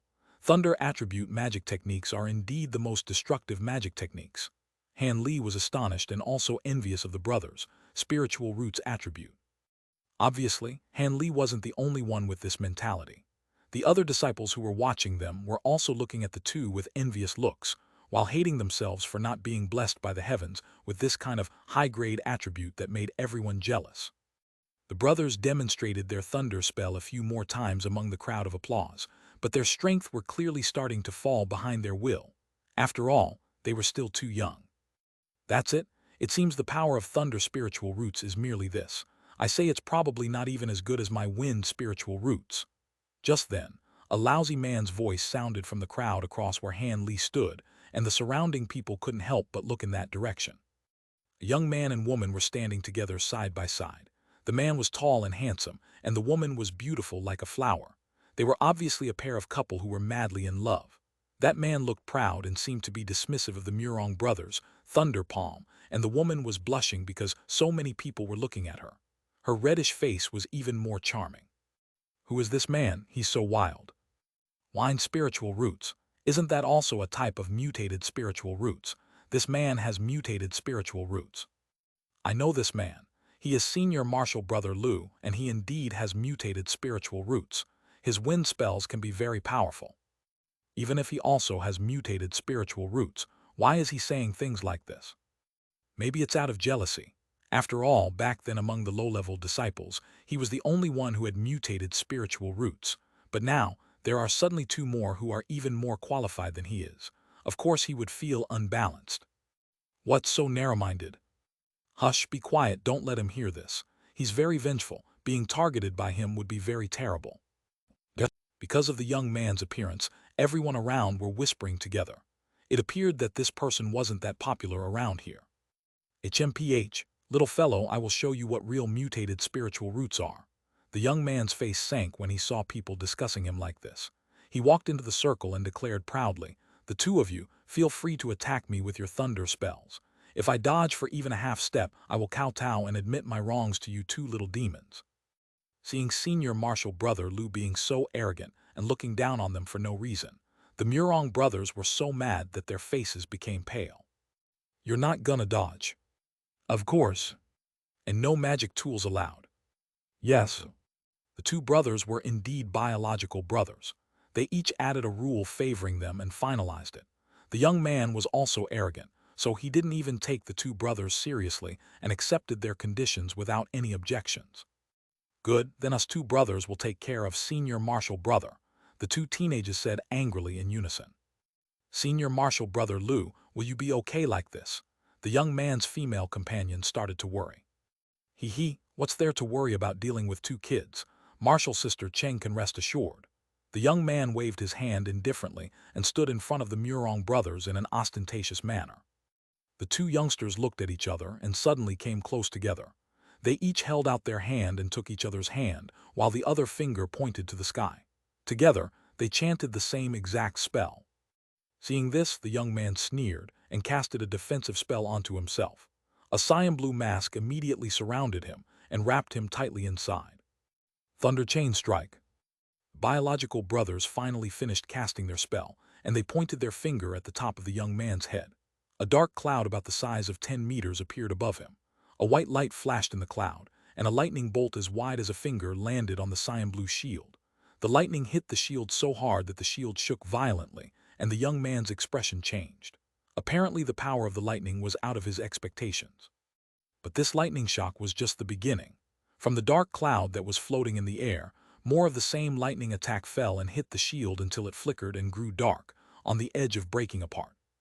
The young man's expression darkened again, as he suddenly made some complicated, dazzling finger gestures, growled deeply, and pressed his hands tightly against the light shield wall. The light mask suddenly glowed in blue. Not only was it repaired, but it also seemed to be even thicker than before. But the Murong brothers naturally wouldn't give up the advantages that they possessed, so they also sent a variety of spells up into the air and made the dark cloud expand until its diameter was about 10 meters. The falling lightning grew thicker and more frequent. Faced with the two brothers' fierce attack, this Senior Marshal Brother Lu was even more surprised and angry, and he didn't know what to do. He never expected them to grasp the elementary mid-grade thunder chain technique at such a young age. He was hit so hard he couldn't withdraw from the fight, and he could only cast counterattack spells. He suffered at such a disadvantage in front of so many people. Just like that, the youngsters on one side were using all their strengths to support the dark cloud's lightning attack, and on the other side, the young man was struggling to keep casting defensive spells to reinforce the cyan blue shield. This competition turned into an unexpected tug of war. Normally, if one side attacked and the other defended, the attacker would naturally have a greater advantage, and they could save a lot more magic than the defender. However, The Murong brothers who were attacking had already used up a lot of magic power during the demonstrations just now, and they didn't have enough magic power from the beginning. Also, the young man surnamed Lu was a lot older after all, so the maturity of his magic power couldn't be compared to those that had just entered the sect like them. By fighting a battle of attrition, they had their backs against a wall. Under everyone's sight, that dark cloud released the last few bolts of lightning and then dispersed, leaving a clear sky. Depleted of magic power, the youngsters were forced to first stop the lightning. Chapter 158, Blue-Clothed Woman. Chapter 158, Blue-Clothed Woman. When the young man saw this scene, he coldly laughed. "Since I've already received your attack, is it not my turn to attack?" When these words were spoken, he had already been protected by a barrier. He brought his hands together and suddenly drew a curved moon with his hands, causing a huge arc of azure light to appear from his hands. "Taste my azure arc chop," the young man said darkly. Then the disk of light shot out, whistling toward the two people across from him. This person's attack stirred up the crowd. Regardless of who was watching, the Murong brothers fundamentally couldn't resist this magic technique. They had no defense to speak of. The youngsters were alarmed and were at a loss. After glancing in every direction, they dashed to the left and the right, running into the crowd. "Open!" the young man suddenly shouted. Following the shout, the flying azure arc unexpectedly split into two by the young man's hand movements and immediately pursued the two youngsters. It just so happened that one of the youngsters saw that among the crowd, Han Li had the deepest magic power. As a result, he headed straight towards him without the slightest hesitation, immediately frightening Han Li. Han Li hadn't the slightest intention of involving himself in this matter. He knew that even if the young man was unbridledly savage, he wouldn't dare to brazenly injure the Murong brothers. At most, they would be frightened and teased for a time. Thus, he absolutely didn't take the initiative to interfere. Even more surprising was that youngster was exceptionally cunning. For example, he wanted to use Han Li as a shield. But how could Han Li possibly follow the other party as they wished? As a result, Han Li's body flashed, disappearing from his original location. Then the youngster pounced into the air, angrily cursing in tears. With no better option, he frantically tried to flee. A rubbing sound came from the trembling ground, precisely from the direction in which the other youngster was running. Afterwards, dust blew in every direction, and the voice of a male cursing came from within. It was clear that someone was not as wise as Han Li and did not break away from his role as a living shield. After the dust dissipated, he saw a 10-meter-tall, thick wall of earth marked with a half-moon groove several feet long. Behind the wall stood a coarse, short youth about 20 years old, carrying a strange wooden walking stick. With a wave of his hand, the wall created an opening. After that, he walked out with a cheerful Murong youngster close to him. "You with the surname Lu, what is the meaning of this? Did you not see that others were here, and you still actually attacked? Did you want to chop at him along with me?" the coarse, short youth asked, both angry and startled. Senior Marshal Brother Lu snorted and didn't pay notice of the coarse, short youth's reproachful question. Instead, he somberly operated his remaining half-azure arc blade and sped up its pursuit toward the youngster on Han Li's side. Having seen the azure arc's neutralization, he truly planned to not let the other youngster go. "Stay your hand!" A young woman's delicate, scolding voice came from the sky. Then a raging blaze dropped from the sky, completely engulfing the azure arc chasing the youngster. The raging flames turned into a ball and disappeared. Who was it that broke my spell?" the young man surnamed Lu asked angrily, raising his head to the sky. Above everyone was a blue-clothed woman who had arrived at an unknown time. She looked to be a fairy with a garish appearance and skin, as if she had been congealed from fat. This woman's slim willow waist, beautiful jade neck, blue royal clothing, and tall-styled hair caused people to look with a hesitant and venerable gaze. So it was Junior Marshal Sister Nai. I was actually asking who has such magic power. After seeing the blue-clothed woman, the young man surnamed Lu, who was originally in a rage, immediately changed his expression and warmly saluted her with elegant poise. "Elder Marshal Brother Lu, look at my face. Is this competition over?" the royally dressed woman coldly asked while stepping on a magic tool. Since it is Junior Marshal Sister Nai's desire, then I will comply with the rules," the young man replied with a smiling expression. The royally dressed woman nodded and did not speak any further. She dropped from the sky and walked over to the Murong brothers. "Elder Marshal Sister Nai, your arrival was truly timely. Otherwise, we would have faced a disastrous end." The youngster who had just escaped calamity immediately ran over to the blue-clothed woman as soon as he saw her, grinning ear from ear. The other brother also grinned and hurried over from the earth wall. Return, face the wall and ponder about your misdeeds. You are not allowed outside until after you've trained to the 9th layer in your cultivation art. The woman lightly said without a trace of anger. The slightest change in emotion could not be detected. When the Murong brothers heard this, they immediately became crestfallen. They both agreed and drooped their heads. After the blue-clothed woman finished taking care of the two brothers, she turned her head toward the coarse, short youth and unexpectedly burst into a smile, overshadowing all nearby life in an instant. She opened her small almond lips and said, "Many thanks for Senior Martial Brother's assistance. Else this Junior Martial Disciple Murong's mishap would have brought shame to this little sister's teacher." It was nothing. When the coarse, short youth saw the other party's gorgeous smile, he was stunned, foolishly giggling and stuttering between his words. When the males all around saw this preferential treatment, they could not help but be fiercely envious of this man's encounter with a beautiful woman. They all greatly regretted why they did not act a moment ago. As a result, they all gazed at the man with piercing gazes of envy. When the young man surnamed Lu saw this, malice flashed through his eyes, but he quickly concealed it and maintained his cultured and refined appearance. Apart from the female companion besides him, only Han Li, who was coldly looking on, seemed to notice this peculiarity. Although that junior martial sister Chen was an exquisite and ravishing beauty, dainty as a flower, her looks were far inferior to the woman surnamed Nai. Thus, when junior martial sister Chen saw the blue-clothed woman appear, she feared that senior martial brother Lu would become infatuated with her, and immediately ran to senior martial brother Lu's side, grabbing the young man's arm. Afterwards, she shot a hostile stare at the other party. The blue-clothed woman naturally felt the other party's ill will, but she didn't mind in the least. Instead, when she was about to leave with the Murong brothers, she faintly shot a glance at Han Li. Her beautiful voice immediately rang through his ear. Although the magic of your esteemed self is not weak, this kind of chivalric behavior is truly disagreeable to this young woman. I hope that the next time I see you, junior martial disciple will somewhat change his ways. TL. Chivalry, lone righteousness to be righteous regardless of one's surroundings. After Han Li heard the blue-clothed woman's words, he slightly wrinkled his brow. It seemed that she had completely seen through his evasive action. It did not leave this woman with a favorable impression and even left a rather bad impression. However, he wasn't a saint. To know fully well that someone was trying to exploit you and do not try avoid it was that not idiocy. The coarse, short youth actually didn't have chivalry. However, he was currently being stared at by the fellow surnamed Lu. Perhaps the fellow would kill him in the future. If that moment came, would that beautiful woman even avenge him? Han Li thought this with a scoff. He did not know why, but Han Li absolutely couldn't stand this peerlessly talented beauty. He found pretty daughters of humble families to be much more pleasing to the eye.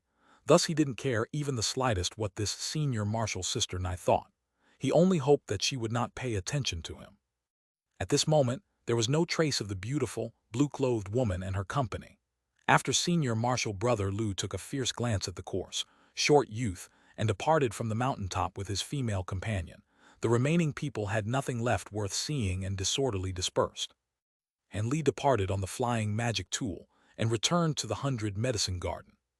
After he entered his room, Han Li impatiently took out the 2 jade cylinders and looked at the duplicate containing the method to refine the foundation establishment pill. He began to carefully study it word by word. Although Han Li's mind was lively, his expression didn't change in the slightest. Several hours later, Han Li let out a long breath and put the jade cylinder down. Closely afterwards, he sunk into deep thought and reflection. After a long moment, he let out a deep breath and stood, tightly wrinkling his breath. He then walked into the medicine garden. He began to sweep his gaze over the plants within the garden, muttering to himself. 1,000 knotted flower, black peony grass, gold essence ginseng, and the 31 other complementary drug ingredients are of no problem. They are all in the garden. Only a few need to aged considerably, requiring several hundred years of maturity. However, the most important medicines, chalcedony mushrooms, violet monkey flowers, and sky spirit fruit, are quite troublesome. They are unexpectedly not here. Furthermore, I've never heard of them before. Han Li hesitated for half a day before deciding to ask others. Naturally, couldn't he just ask the small old man, a medicine master? Chapter 159, Spiritual Medicines of Heaven and Earth. After Han Li finished planning, He put down the Jade cylinder and picked up the other. The face-setting pill was far simpler to refine when compared to the foundation establishment pill. It didn't require true fire to refine, and there were no medicine ingredients he was unfamiliar with. All of the ingredients were quite common. What made him speechless was that many of the drug ingredients actually required the maturity of 1,000 years or higher before they could be used as material for a face-setting pill. It was not wonder why he never heard of this medicine pill before. After all, what cultivator with spiritual herbs over 1,000 years old would waste such a precious treasure in the face-setting pill, which was completely useless to cultivators? This caused the face-setting pill to be known to a rare few in the cultivation world. However, this wasn't a problem to Han Li. He simply had to induce maturity for a slightly longer period of time. Thus, he decided to put off the matter of the foundation establishment pill. Instead, he planned to refine the face-setting pill with the furnace and see whether its effects were truly as miraculous as the recipe said, capable of preserving one's appearance the moment the pill was consumed. 6 or 7 days later, when the old man came again to collect medicine ingredients, Han Li stood within the medicine garden and directly asked the old man about the 3 wondrous medicine ingredients without covering much up. Chalcedony mushroom, violet monkey flowers, and sky spirit fruit. The old man stroked his small mustache and squinted his eyes. It seems Marshall Nephew already obtained the recipe for the foundation establishment pill, which is why he wants to ask about these 3 medicine ingredients. However, Marshall Nephew, could it be you truly wish to personally refine pills? Marshall Sr. slanted his mouth and looked at Han Li with a "you are truly overestimating your own ability" gaze. Naturally not. However, this junior is completely ignorant of these medicine ingredients. Where would Junior be able to look for those several hundred-year-old auxiliary medicine ingredients? Within Elder's garden, the oldest herb is the flower dragon grass, over 100 years old. Under these circumstances, how could Marshall Nephew extravagantly think to refine these pills? Han Li couldn't tell the truth and coped with flattering words. Since you don't plan on refining pills, why are you asking about those 3 wondrous ingredients? This old man is quite busy and doesn't have the leisure to chat with you. The small old man stiffened his face and stubbornly said. Han Li had long expected this Marshall Sr. eccentric temperament and didn't panic in the slightest. Instead, he smiled and continued. This junior simply saw those 3 ingredients and noticed that their names were very peculiar. Furthermore, I've never heard anyone mention their appearance or medicinal properties. That is why I am very curious and asked without thinking it through. However, what your Marshall Nephew doesn't understand is why Marshall Sr.'s medicine garden doesn't contain any of the 3 wondrous ingredients. With such rare ingredients, Marshall Uncle should have thought up of every possible method of obtain seeds and cultivate them within the garden. Could it be these wondrous ingredients are extremely difficult to cultivate and that Marshall Sr. is unable to grow them? Nonsense. Don't tell me you doubt Marshall Sr.'s skills. The reason why none of these ingredients are in the garden has nothing to do with my skill. Rather, they are transformed by the spiritual chi of heaven and earth. They are breeds that grow on their own. As for where to find the seeds, even if one were able to find a seedling because the region they grow in is far too peculiar, they are unable to survive in ordinary environments, even if one were careful and diligent. Otherwise, why else would I let them slip by? The small old man was not lightly provoked by Han Li's words and couldn't help but be annoyed. There are no seeds. How is that possible? Han Li could not help but cry out. Humph, how is it not impossible? It should be known that these type of ingredients have nearly vanished from the outside world. However, if they are very useful to cultivators and were capable of being grown by humans, every great immortal sect would have already done so by now. Why else would they allow the amount of foundation establishment pills being produced to decrease with each passing year? The small old man rolled his eyes at Han Li and replied bitterly. His words gave Han Li an icy feeling at the bottom of his heart.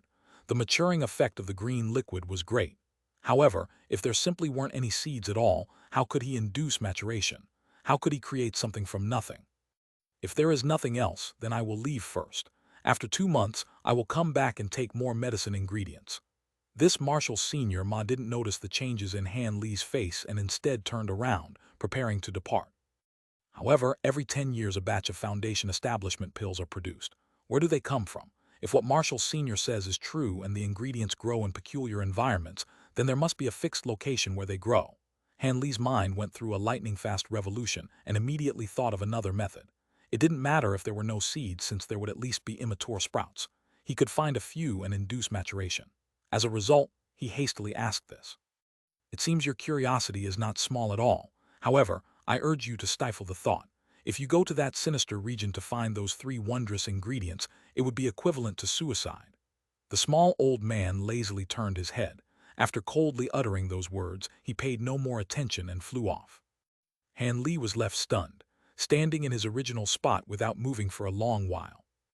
These 3 wondrous medicine ingredients, I must get a hold of them. Even if he won't tell me, can I not ask others? Han Li calmly said to himself. He looked at the sky and let out a deep breath. During his 2 years in Yellow Maple Valley, apart from Marshal Senior Ma, the other disciples he was familiar with were Honored Disciple Yu and Cultivation Guidance Disciple Wu Feng. Honored Disciple Yu schemed deeply and was very snobbish. Han Li was not fond of dealing with this person. As a result, the first one he sought was actually that senior martial brother Wu Feng. If he could not obtain any clues from him, then he could only make a trip to the greedy old man at Yue Lu Hall. In all likelihood, he would know. However, he would like to avoid being bankrupt. When Han Li arrived at the low-level disciple area of the Cultivation Guidance Pavilion, Wu Feng happened to be giving a few youngsters an explanation of low-grade magic techniques. When he saw Han Li, he simply gave a faint gesture before proceeding with his work. Han Li did not mind. He knew Wu Feng simply had a strong sense of responsibility and didn't mean anything rude. With regards to senior martial brother Wu, Han Li truly felt some admiration toward him. Even after this cultivation guidance, senior martial brother took the foundation establishment pill and remained at the peak of chi condensation. His comprehension of low-grade magic techniques had truly reached perfection. He was able to deduce many things from one look, causing Han Li to exclaim in astonishment. Furthermore, the benefits he himself received were not shallow. If it were just this, Han Li would have merely had a good impression of him and not at all be filled with this kind of deep respect. What astounded him was that, when this senior martial brother fulfilled his responsibility to guide cultivation, he treated all fellow apprentices who asked for guidance in magic techniques equally favorably, without exception. He put his heart and soul into imparting his understandings and insights. He seemed to never conceal any selfishness. This truly amazed Han Li to a great degree. In truth, Han Li initially did not trust the person to be of this character. However, he believed that the effort put in for a mere appearance was particularly excessive for a hypocrite he happened to meet. Thus, he treated him neither coldly nor warmly and showed respect at a distance. But after truly being in contact with him over a year, each and every action he commonly treated people with truly confirmed to Han Li that he was no fraud. He genuinely and sincerely aided his fellow apprentices. This left Han Li at a loss for words for a long while. Although he was unwilling to follow senior martial brother Wu's ways, he naturally no longer had any suspicions against his character. Thus, he intended to become acquainted with him. Although they still hadn't reached the level of familiarity to the degree of best friends, their relationship was on far better terms than that of ordinary disciples. Thus, he patiently waited to the side. This senior martial Wu's explanation was truly attentive. The mid-grade elementary fire serpent technique was actually explained no less than 2 full times. In addition, he demonstrated it several times, letting multiple people learn from experience. Apart from the techniques Han Li originally learned, he truly did not learn any of the other 5 elements magic techniques. In the period of these past 2 years, he merely pieced together the techniques he had yet to learn. This caused Han Li to be completely disappointed in his aptitude, and greatly increased his desire for the foundation establishment pill. After the guidance had finished, the several youngsters departed and took their leave.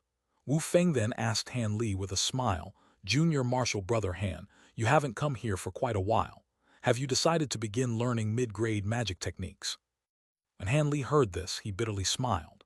Dispirited, he replied, "Senior martial brother should know about my aptitudes. I already wasted 2 years learning those lower elementary magic techniques. To learn even more difficult mid-grade magic techniques would require at least 7 to 8 years to complete. The way I see it, it would be better to leave it be." When Wu Feng heard this, he wrinkled his brow. He said somewhat reproachfully, "How can junior martial brother be so dejected? It should be known that even if your aptitudes are a bit inferior, diligence can fill the difference. There is still a great chance of success." After Han Li heard his well-meaning advice, he could not help but casually agree. Afterwards, he asked about the foundation establishment pill medicine ingredients. Junior martial brother Han wants to know the source of chalcedony mushrooms and other spiritual medicines, Wu Feng asked, astonished. That's right, Senior Marshal Brother has already been at the sect for many years. He should know something about this, Han Li asked expectantly. After Wu Feng heard this, he murmured to himself for a moment and said, "Naturally, I know a bit. However, I urge Junior Marshal Brother to bury this thought. Not only is the place incomparably dangerous, but it is also fundamentally impossible to approach. Only during a specific time and place, and with the assistance of the sect elders would you be able to enter." When Han Li initially heard that Wu Feng knew something, Han Li was delighted. But the following words alarmed him and caused him to question it closely. So it turned out that these spiritual medicines had been scarce in the cultivation world for a long time. They simply disappeared from common regions. The sole places where they could currently be found were those so-called forbidden areas. Since they were capable of being called forbidden areas by cultivators, these regions must naturally be extremely dangerous. They were generally vile environments located in desolate places. Some were demon lairs and could only be reached by a journey of slaughter. There were also locations with a few ancient restrictive spells that required a great deal of effort to break through them. For Yellow Maple Valley and the other cultivation sects, all of their foundation establishment pill medicine ingredients previously came from one forbidden area. That location was continuously sealed by an ancient wind attribute restriction. The restrictive spell was quite impressive. Originally, no matter how much strength the cultivator sects used, they had no hope of opening it. However, though it was unknown how, someone had actually later discovered that this restrictive spell had a 5-day period of weakness every 5 years. During this time, if several core formation experts simultaneously used force against the restriction, they could create a temporary opening and let a certain amount of people inside. However, once the opening appeared and the cultivators tried to go in, something unexpected occurred. Those of foundation establishment and greater were all hindered by another eccentric restriction. But those of chi condensation were not obstructed in the least, and were able to collect and bring back a great amount of rare spiritual medicines. This discovery caused a great commotion in the cultivation world of the state of Yue. As a result, the 7 great cultivator sects would dispatch disciples below foundation establishment into the forbidden area to gather a great amount of spiritual medicines. Naturally, the foundation establishment pill medicine ingredients were of the highest priority. At the start, the disciples of cultivation sects could harvest without assault. After the first harvest, the chosen disciples all said that this was a very comfortable task. However, with each passing harvest, the spiritual medicine within the forbidden area gradually grew more sparse, causing each sect to dispute over the wondrous medicines. Greater actions began to continuously occur until several hundred years ago, when a disciple lost his life in the struggle. The first loss of life caused each of the large sects to completely tear off their faces and bluntly fight. The weak were prey to the strong. The heavens and earth favored none, and the sects encouraged their disciples to pillage from others, causing the forbidden area to be thoroughly stained with the color of blood. Like that, the spiritual medicines gradually decreased, and the fights within the forbidden area grew increasingly fierce and bloody. In the last 100 years, due to the great brutality of close combat, less than 1/3 of the disciples who entered the forbidden area were able to come back alive. Each of the sects' loss of junior elite disciples was not small. This caused each of the sect's disciples to call the forbidden area the trial by blood and fire. One by one, they began to avoid going. One time, there was even an awkward scene where not a single person wished to enter. As for forcing people, that was naturally out of the question. If the disciples didn't sincerely enter the forbidden area to search for medicines, then they were certain to work half-heartedly. A majority of them would hide and wait until it was safe before leaving. This hadn't previously happened before, causing the upper echelon to seethe with anger. However, they had no alternative. After all, these people were originally unwilling to go. Being forced to brave those strange dangers, how could they possibly be criticized for not being willing? As a result, each of the sects in the state of Yue steadily watched the spiritual medicines with increasing interest. However, the amount of disciples willing to accept the risks were very few, thus causing the sects to start using heavier rewards to recruit disciples to enter the forbidden area. Those who brought back spiritual medicines from the forbidden area would be given even greater rewards, attracting much attention. The other sects did not say this, only Yellow Maple Valley did. Several times after the tradition began, the sect directly stipulated in writing that so long as a disciple registered to participate, they would be bestowed a mid-grade spirit stone and spiritual tool beforehand to serve as encouragement. As for those who were truly capable of bringing spiritual medicines from the forbidden area, The sect would further reward them according to the quality and quantity of the medicines. From spirit stones and spiritual pills to magic tools, all that one could think of was possible, even secretive rewards as great as a foundation establishment pill. This was sufficient for low-level disciples to stake it all.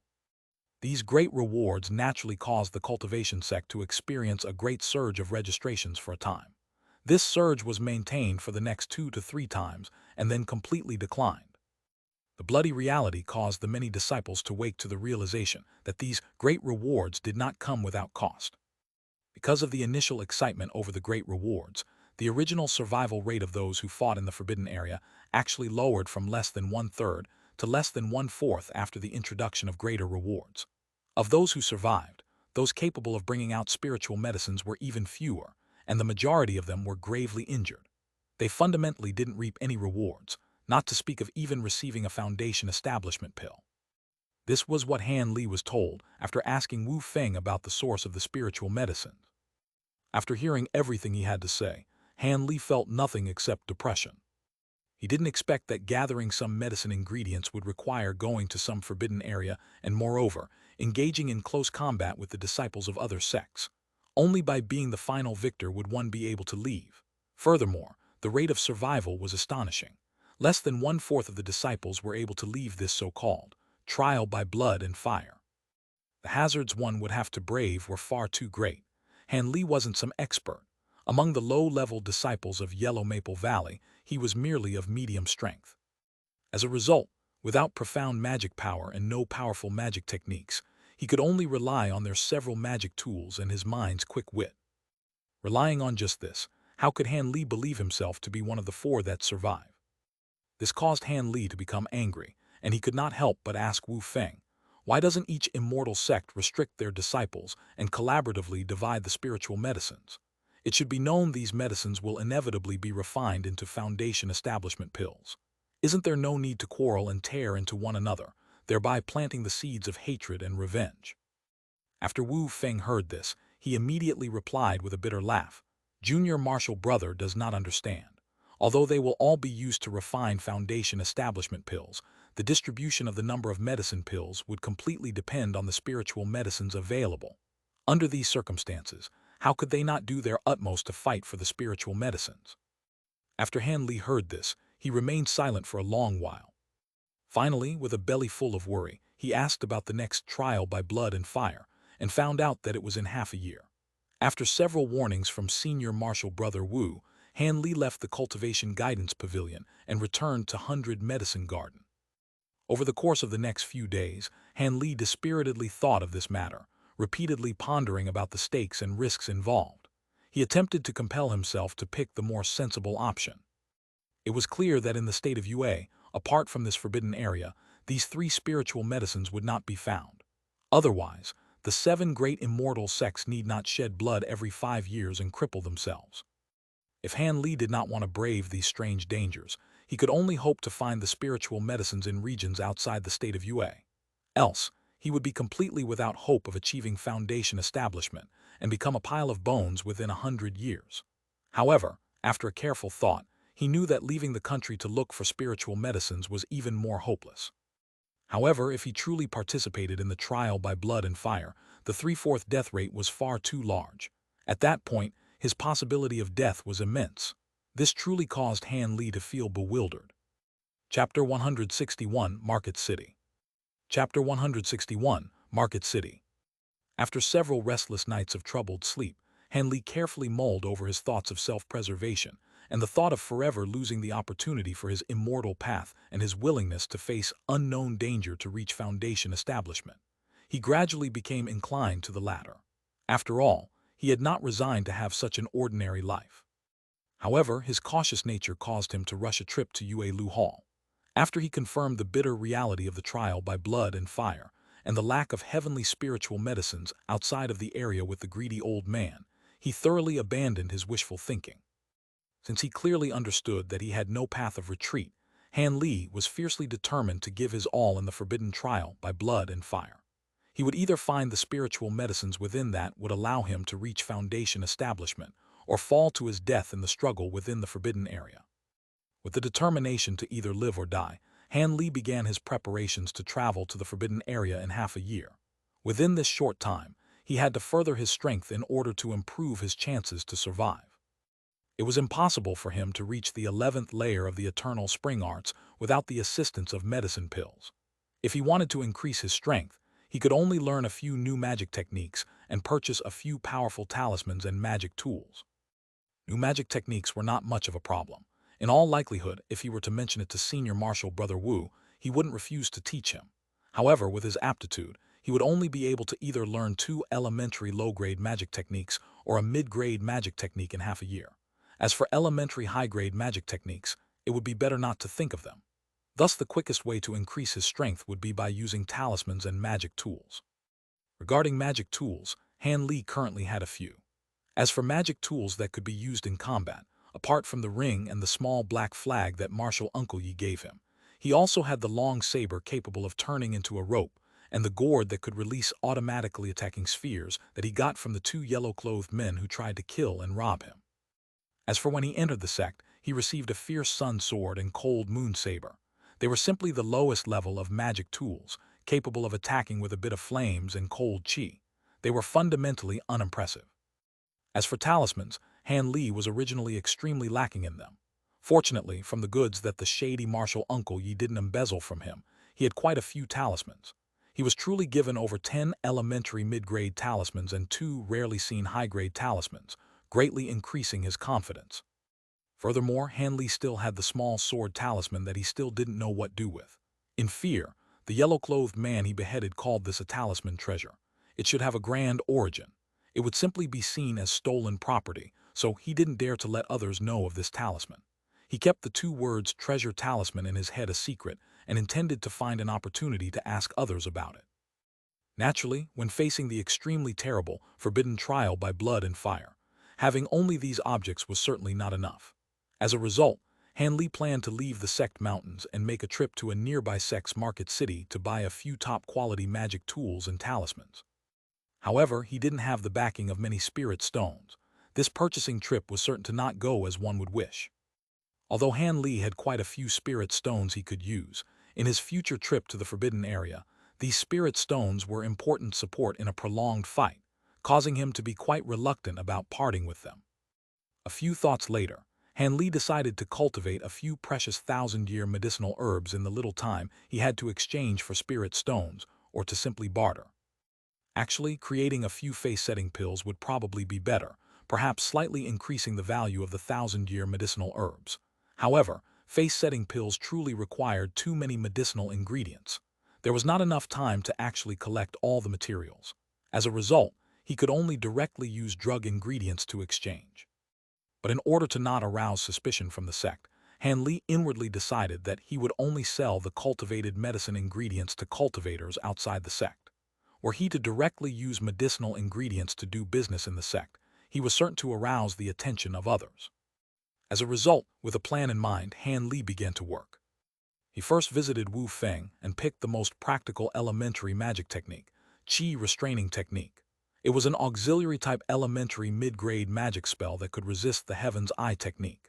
As long as this technique was used beforehand, one would not appear to the naked eye and one's Qi would be completely restrained.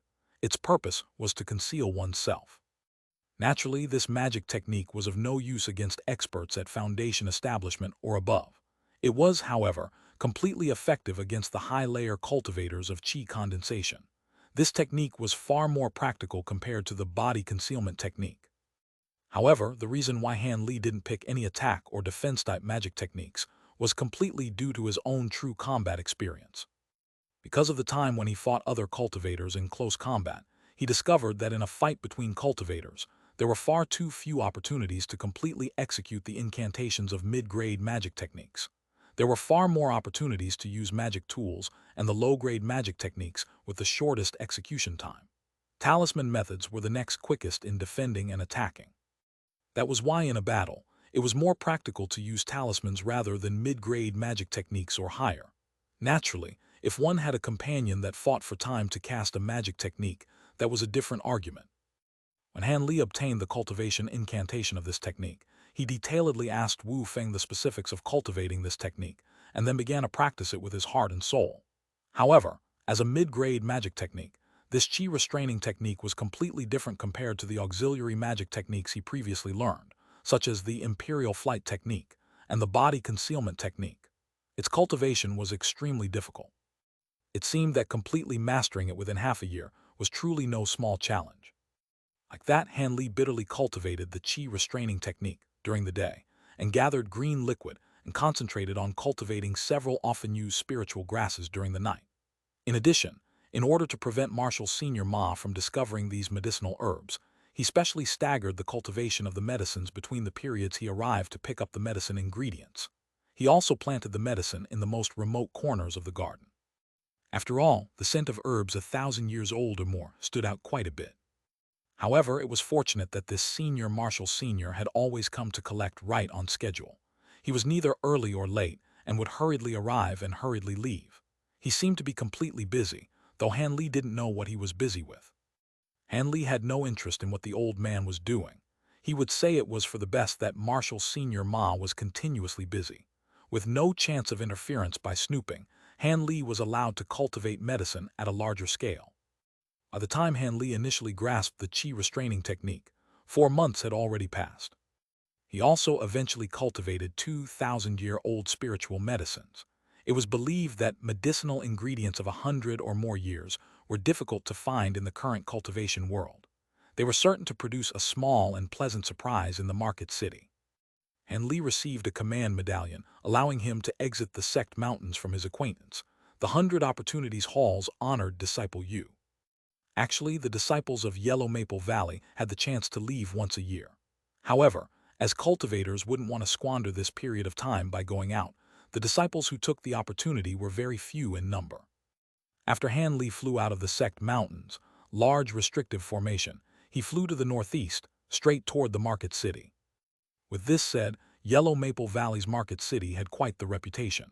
It was more prosperous than any other sect's market cities. Because the Taiyue mountain range that spanned over the giant province was close to the northern state of Yuanwu, and there was a non-hostile relationship between the cultivation world of the state of Yuanwu and the cultivation world of the state of Yue. Cultivators from the state of Yuanwu would come to Yellow Maple Valley's market city to do business and bring many unusual goods not present in the state of Yue. It could not be said that it was not an unexpected and nice surprise, attracting quite a few rogue cultivators and cultivation clans to the city. This market city was established in the northeast of the Taiyue mountain range. That was why Han Li arrived there after flying for more than half a day. When he grew near, Han Li didn't immediately rush over. Instead, he changed his gray cloth jacket and all the garments on his body that would identify him as a Yellow Maple Valley disciple. After he was done, he appeared as if he were a common cultivator. Then he walked over to the market city. According to the code of conduct of the cultivation world, cultivators were not allowed to fly within 5 li of the market city, which was why Han Li encountered many hurried travelers traveling on foot throughout his journey. Among these travelers, there were many who dressed very peculiarly, causing Han Li to suspect that they were cultivators from the state of Yuanwu. It seemed that this market city was quite popular. While Han Li was blindly pondering, he had already arrived at the entrance to the market city. Chapter 162, Myriad Treasures Store. Yellow Maple Valley's market city looked like Han Li's hometown Green Ox City. The entire market was only one street that pointed north and south. In the south, there were dozens of houses of various sizes. Some were tall, some were short. Some were buildings, while others were just huts. It was very inconsistent and uneven. These were all industries of the Yellow Maple Valley, but only less than half were personally managed by Yellow Maple Valley's disciples. The other large half was leased to the cultivator families and rogue cultivators who usually dealt business here. Most of these businesses were stores that traded raw materials, talismans, and magic tools. There was also a 5 Elements bookstore that specialized in selling elementary spells, and there were 2 restaurants and inns that were convenient for people to get food and rest. Aside from the lower-level disciples at the market city, there were also a number of foundation establishment experts who stayed there regularly, keeping order in the city and preventing people from causing trouble. Large portion of the northern part of the street was empty. It was reserved for cultivators who wanted to set up a shop on the spur of the moment. As long as they paid the Yellow Maple Valley disciples with a low-grade spirit stone, foreigners could set up a shop for a whole day on the side of the empty street without any interference. They would even have the protection of the disciples during the time that they had set up a shop, enabling them to have no fear of any enemies who would want to take revenge. With these measures encouraging foreign cultivators to come here and do business, along with the special geographical location of the market city, the Yellow Maple Valley's market city had been prosperous for many years. There would even be rare items that would appear from time to time in the market city, attracting even more cultivators. However, because Han Li wanted to avoid arousing suspicion, he didn't enter the market city from the convenient South Street entrance. Instead, he circled around and entered from the north. Before setting foot into the street entrance, he covered his face with a blue cloak in case there was anyone here who could recognize him. It was already the afternoon. The street of the market city didn't seem to have many people at a first glance. However, this was normal. After all, this market city was not some secular world downtown market that would be noisy all day long. The people who were qualified to come here were unique cultivators. You would only find one cultivator in 10,000 people. It was already pretty good to have this many people. Han Li mocked himself a little after realizing this fact and walked towards the small shops on the side of the street.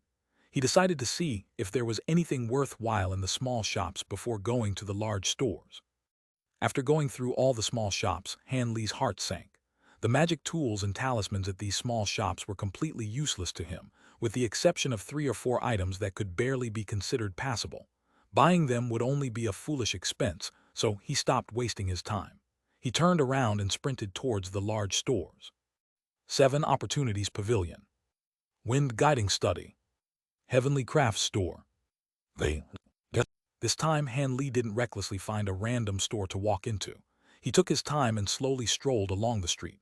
After he familiarized himself with the name, size, and type of each store, he picked the one that looked the largest and frequently had cultivators streaming in and out, Myriad Treasures Store. He went inside. From simply hearing the store's name, one could tell that the owner of the store was confident of his goods, so Han Li hoped to find some rare treasures here and not leave empty-handed. Han Li slightly hesitated as soon as he entered. The bright hall was large enough to accommodate dozens of people without feeling crowded. There was an extraordinarily long front desk, built with precious red alurite wood, and 7 or 8 servants in blue uniforms. All of this gave off an impressive atmosphere of grandeur. In the hall, 2 of the servants in blue were explaining something to a few people who looked like customers. Inside the counter, there was a large variety of items. From the style of the items, it seemed like they were things that only cultivators would use. From the lowest grade raw materials to the commonly used talismans and magic tools, the Myriad store had everything. Han Li smiled. It seemed like he had really found the right place.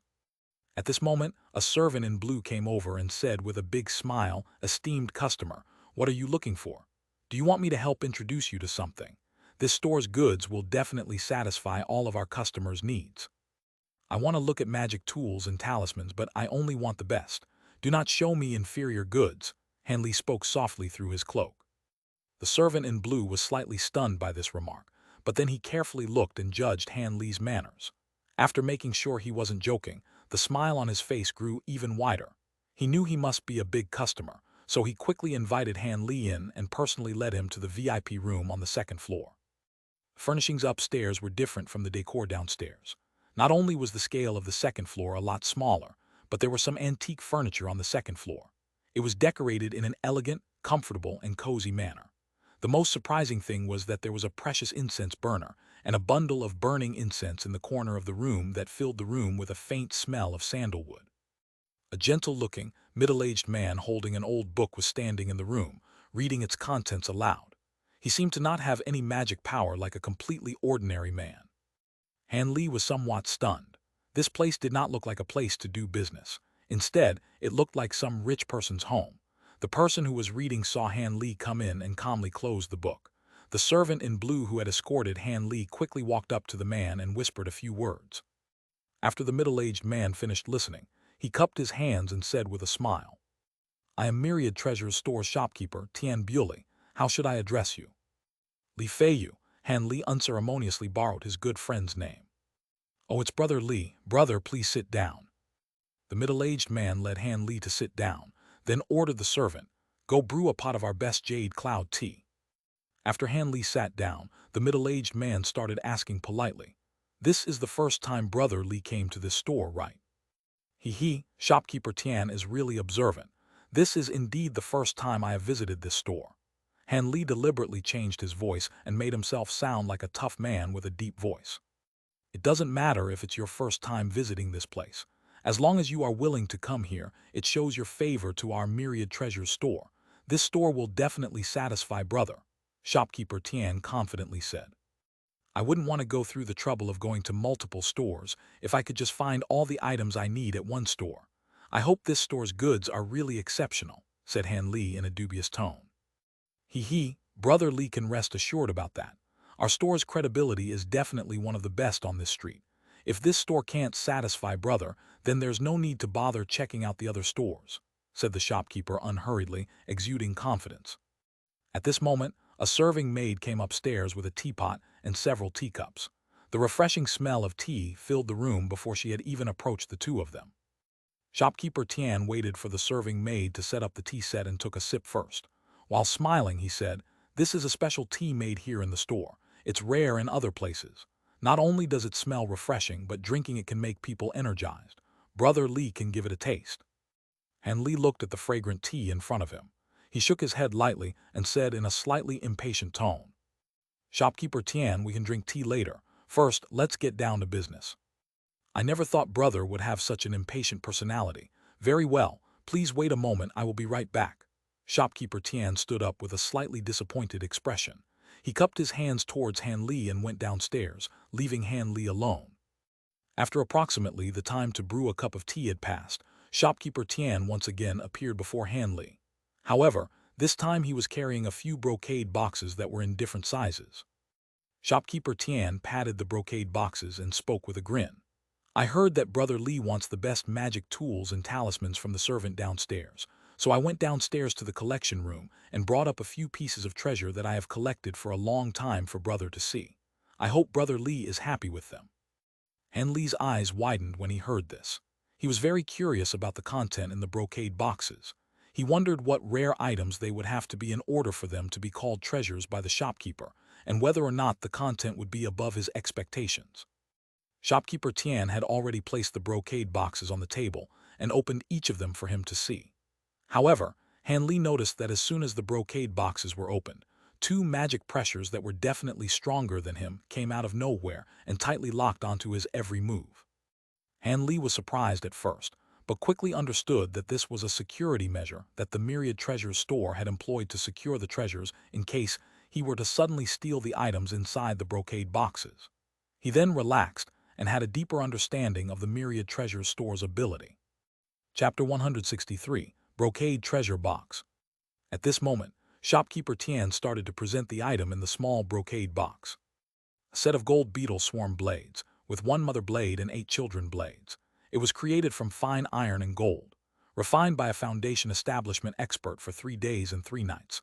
So long as one holds the mother blade, one can simultaneously control the 8 children blades to attack the enemy, causing the enemy to be unable to defend against these incomparably sharp blades. He introduced the set of peculiar light gold blades while pointing to its case. Han Li did not speak and carefully examined the handle for a moment. He nodded his head and put it down. Flying Dark Iron Shield, a very scarcely seen defensive magic tool. It was refined from a large chunk of cold yin earth. Not only is it incomparable, solid, and indestructible, it's also embedded with a spell. It can revolve in any direction and automatically defend, said Shopkeeper Tian while picking up a tiny shield the size of a palm. Then he passed it over to Han Li to let him carefully look over it. Han Li took the shield into his hand and lightly stroked its decorative design. After he muttered to himself for a moment, he asked, "Can I try out the spell for a moment?" "Of course you can. Brother Li, please do not hesitate to use it," Shopkeeper Tian said in a relaxed manner. Since he said as such, Han Li was not polite and slowly poured magic power into the shield in his hand. As a result, the metal shield shined a black light. In a blink of an eye, it enlarged several times over, and it even flew out of his hand and floated in the air. Furthermore, it slowly began to circle around him. Its size seemed just enough to cover a few vital points on the body. Han Li was pleased. After attentively controlling it for a moment, he could control its movement as he pleased, much to his expectation. It was quite nifty and agile. After trying it out, Han Li was very pleased with that magic tool. What he was currently most lacking was this kind of life-saving magic tool. With this shield, his odds of surviving the forbidden trial of blood and fire was surely to increase quite a bit. However, Han Li hadn't immediately expressed anything. He simply returned the iron shield to the box without speaking. Then he waited for the other party to continue their presentations. Shopkeeper Tian was not at all discontented with Han Li's method of handling things, and continued to enthusiastically recommend the next article, a blue ball the size of a pill. Heavenly Lightning Seed. Several hundred years ago, after a mysterious expert accidentally severed heavenly lightning, he managed to successfully condense it. Each grain possesses great power. It is said that even if a Foundation establishment expert resisted this lightning head-on, he was certain to turn to ash and smoke. There were originally 73 grains. However, after the passage of time, there are not many left. This one grain cost this store a great amount to take possession of it. After shopkeeper Tian said this, he could not help expose a somewhat complacent expression. This lightning bead was clearly a precious rarity. When Han Li heard this, he was emotionally moved. It could actually kill a Foundation establishment expert. Something of such great might couldn't be found by chance. If he could acquire it, then it would be equivalent to a trump card for his trip to the Forbidden Area. However, he feared the price would be high enough to scare people away. Why else would they not have sold it until now? After shopkeeper Tian presented the blue lightning bead, he spoke no further. Instead, he looked at Han Li with great anticipation. Then he lifted the cup of fragrant tea and took an unhurried taste. Although the table had a tightly closed brocade box that had yet to be introduced, he hadn't spoken even a single word about it. Han Li faintly smiled, fully aware of this shopkeeper Tian's intention. He knew this was the time that he should show the other party his own strength. Otherwise, he wouldn't be able to easily see the treasure in the final brocade box. Before he came, apart from the 2,000-year-old spiritual herbs, he also brought along all of his spirit stones, comprising of 2 mid-grade spirit stones and nearly 100 low-grade spirit stones. However, Han Li was not likely to lightly make use of these spirit stones. He was only relying on those 2 spiritual herbs. Frankly, although Han Li knew that spiritual herbs of over 1,000 years of age were extremely rare in the cultivation world and that their value should be high, he didn't know the concrete cost in spiritual stones for these magic tools. He did not have a true estimate. However, he understood that by using the herbs to obtain that small shield and the gold beetle swarm knives, he should have some extra spirit stones left over. As for that heavenly lightning seed that he further wanted to acquire, he was not very hopeful. He didn't suddenly take out both of his spiritual herbs. Instead, he took out a small wooden box with something seemingly precious and exceptional inside. The reason why Han Li acted as such was because he was fully aware that a man wants to be adorned with clothes, but a Buddha wants to be adorned with gold. He knew that if this presentation went well, the value of his medicine herbs should somewhat increase, thereby making the chances that he would suffer losses unlikely. Han Li did not open the lid of the small box, but rather passed the case to the man in front of him. Shopkeeper Tian had secretly paid close attention to Han Li's actions all along. When he saw this scene, he did not speak any objections and accepted the box. After a moment of careful observation, he carefully opened the lid. Yeah. Once he clearly saw what was within the box, shopkeeper Tian was somewhat amazed. However, his expression grew displeased soon after. Brother Li plans to use this yellow essence mushroom to exchange for this store's treasures. How is this rare? Unless it is a great item of 200 to 300 years or more, it fundamentally isn't worth anything, shopkeeper Tian coldly uttered. Han Li coldly chuckled several times and didn't say anything else. He was studying the other party's recent appearance at his own pace while tasting the fragrant tea that had been poured for him a moment ago. Having seen Han Li's fearless actions, shopkeeper Tian was somewhat doubtful. He mustered all of his spirit and lowered his head, carefully examining the spiritual herb in the box once more. Zai. Shopkeeper Tian took a good look at it and suddenly breathed in a cold breath of air. Immediately, he stood from his chair in excitement and moved the box to a more adequately lit portion of the room. He excessively examined it and then muttered to himself, "Impossible. Could it truly be over 1,000 years old, or is it simply resembling it?" Han Li clearly saw the other party's expression and heard his words, causing his heart to finally grow calm. He was now certain that the value of his 1,000-year-old spiritual herbs was greater than his previous estimates, not lower. In addition, it seemed that he had a good chance of acquiring that lightning bead. After a moment of examination, shopkeeper Tian suddenly became aware of his lack of manners, and the fact that he revealed information about the true circumstances to the other party. However, he was unable to change anything now.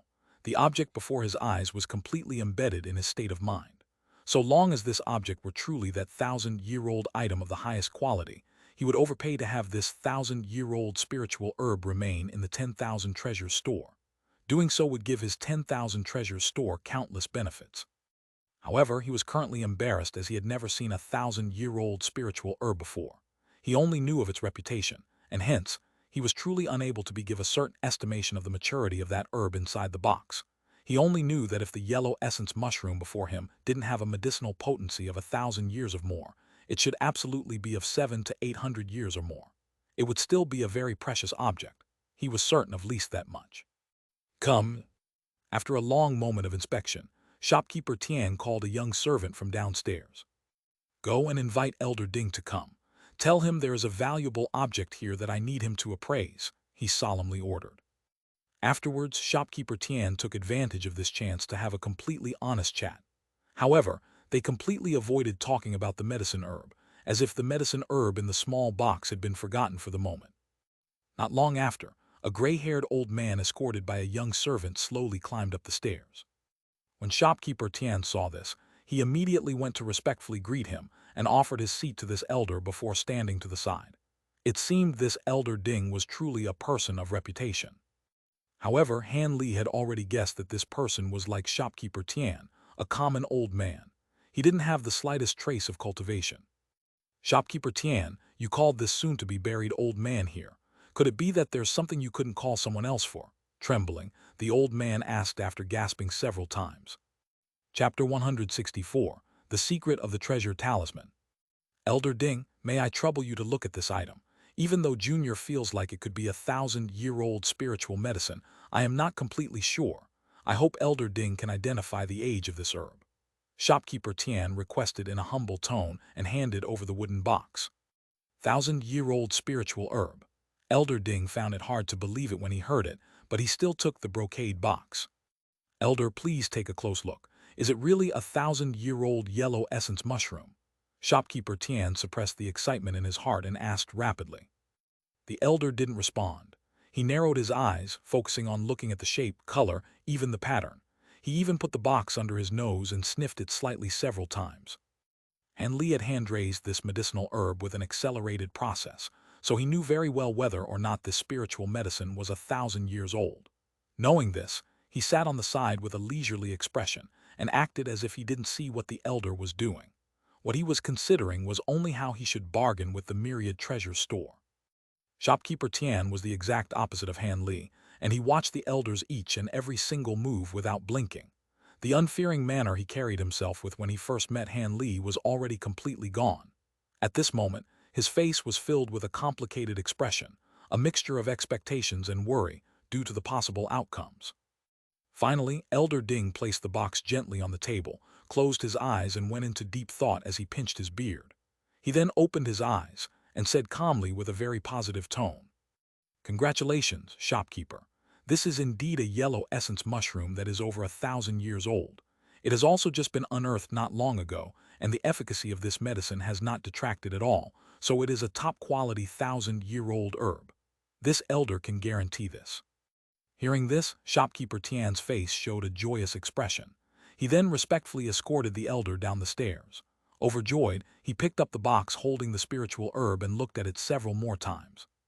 Shopkeeper Tian, shouldn't you and I start talking about the deal? Seeing that the other party seemed to have forgotten that the owner of the spiritual herb was still sitting on the side, Han Li couldn't help but remind the shopkeeper of his presence. Oh, I am so silly. Brother Li, please forgive me. Slightly surprised, shopkeeper Tian then remembered that this spiritual herb didn't yet belong to the myriad treasures store. He slightly blushed, his face turning red. That's fine, but how do you plan on trading? Seeing how shopkeeper Tian was fond of this item, I'm sure you won't disappoint me. Han Li chuckled and remarked as he slightly mocked the other party. At this moment, shopkeeper Tian's expression returned to normal. He then put the item that was in his hands back on the table and said, Since Brother Li can take out a 1,000-year-old spiritual herb, you must not be an ordinary cultivator. Hence, I will be straightforward to brother without any of my usual business schemes. I will give you a fair price." With that said, after a moment of thought, he continued with a sincere tone. "Brother Lee can trade this spiritual herb for any of the 2 items from the brocade box that I have previously showed you, or you can trade it for only the item in the last brocade box. If none of the items satisfy you, then this store can also pay you with enough spiritual stones to buy the spiritual herb. Brother Lee, what are your thoughts?" Han Li felt the sincerity in the other party's words. After pondering it over and over again in his heart, he felt that the price was reasonable, and since it was not beyond his bottom line, he was on the verge of accepting the deal. But before that, he still wanted to see the item in the last brocade box. But it turned out that Han Li didn't even have to ask. Shopkeeper Tian had already opened the last brocade box and pushed it in front of Han Li, as he said with a smile, "The item inside this box is this store's most precious treasure. However, whether you like it or not will depend on if brother has good taste." Hearing this, Han Li's curiosity increased. He looked inside the box, and immediately he was stunned. Inside the brocade box, there was a single, lone talisman inscribed with the image of a golden brick. The image shimmered with a golden light and looked realistic. After taking a good look at the item, Han Li's thoughts couldn't stop spinning. He immediately thought of his talisman, the one with a small gray sword drawn on it. Could it be the same thing? "Treasure talisman." Han Li took a deep breath and asked in an uncertain tone. The shopkeeper showed an expression of astonishment. He exclaimed in surprise, "I did not expect that Brother Lee would actually recognize this item. Usually, very few cultivators know about this treasure. Brother is truly knowledgeable. I am impressed." After Han Li listened to what he said, he laughed bitterly and shook his head. With a sigh, he replied, "You look too highly upon this man surnamed Li. I merely heard about the treasure talisman. I actually don't know much about it. Since shopkeeper Tian was able to take this item out, you must know a bit about this treasure talisman. I hope you will teach me about it." Han Li's remarks were all spoken from the bottom of his heart. He wanted to take the opportunity to gain a thorough understanding of the treasure talisman and avoid being confused about it further down the road. Shopkeeper Tian was surprised as he looked at Han Li. He felt like this wasn't something that needed to be kept as a secret. It's just that not a lot of people knew about it. Even so, it wasn't worth the effort to offend the big customer in front of him, so he agreed very easily and explained everything he knew about the treasure talisman. The treasure talisman was an item with great background, a special item that could only be made by cultivators above core formation. High-level cultivators who refine magic treasures would insert some of the magic treasure's power into special talisman paper, so that other cultivators could temporarily use the power of the magic treasure from this special talisman. It had the characteristics of both a talisman and a magic treasure. Cultivators who were aware of their existence jokingly called them fake magic treasures, but even so, they still deeply coveted them. This type of fake magic treasure was very special. Even though it must be made by cultivators above core formation, any cultivator could use it, regardless of skill level. Even Monk Golden Light, the cultivator whom Han Li had killed, could use it well despite having cultivated only 3 or 4 layers. However, cultivators below foundation establishment couldn't use condensation techniques, so they could only use 10 to 20% of the treasure talisman's power. Compared to top magic tools, this didn't seem to be much higher. After foundation establishment, however, cultivators would be able to use mind condensation arts and make full use of the treasure talisman's might. Even though its power didn't resemble the earth-shattering, sea-roaring, mountain-shattering might of a true magic treasure, it was enough to disdain any other magic tool. Hence, cultivators after foundation establishment all wished to have a treasure talisman. This would give them an advantage in battles and let them disregard other cultivators. Even though a treasure talisman's powers were astonishing, it would keep on consuming the magic treasure's power that was held within. If the powers were exhausted, then the treasure talisman would be completely useless. Therefore, the question of the treasure talisman's usage was something that could not be taken lightly. Furthermore, the creation of the treasure talisman was not a simple matter. Because magic treasures were objects that could inherently be refined only by core formation cultivators, they were incredibly rare. They also needed to be refined day and night within a cultivator's true essence to increase its power, and could not lightly be shown to others. As a result, the same could be said as to which magic treasure the treasure talisman was created from. Creating a treasure talisman was equivalent to harming the magic treasure since it siphoned off a portion of its power, and the owner of the magic treasure must refine the magic treasure for a long time to recover its might. Such actions were typically self-harming. Therefore, under normal circumstances, no cultivator who was above core formation would do such foolish actions. But as the old saying went, the affairs of the world were in constant flux. The seemingly foolish action of refining a treasure talisman would be done continuously by most of the high-level cultivators when their times were almost up. It was for the sake of the younger generations and juniors, a small fortune in power and assistance. As for the magic treasures left behind by predecessors, after a long amount of time of being refined and inherited by successors, the magic treasure would no longer be completely compatible with the new owner's mind. In addition, half of the magic treasure's original power would be lost, so it required the user to also achieve core formation, or else the magic treasure would only be wasted and rendered unusable. Therefore, compared to keeping the magic treasures, refining treasure talismans for the younger generation was more suitable. But there were a lot of limitations to refining a treasure talisman. Firstly, each treasure talisman could seal the power of a magic treasure, but only 1/10 of the magic treasure's power, and it could only reduce, not increase. Hence, even if multiple treasure talismans sealed the same magic treasure, their strengths were uneven and could vary. Secondly, not only would refining treasure talismans reduce the power of the magic treasure, it would make the owner lose a lot of strength, so continuous refinement of treasure talismans was an impossible scenario. Every time a treasure talisman was refined, the magic treasure owner would have to recover for 3 to 5 years to regain his strength.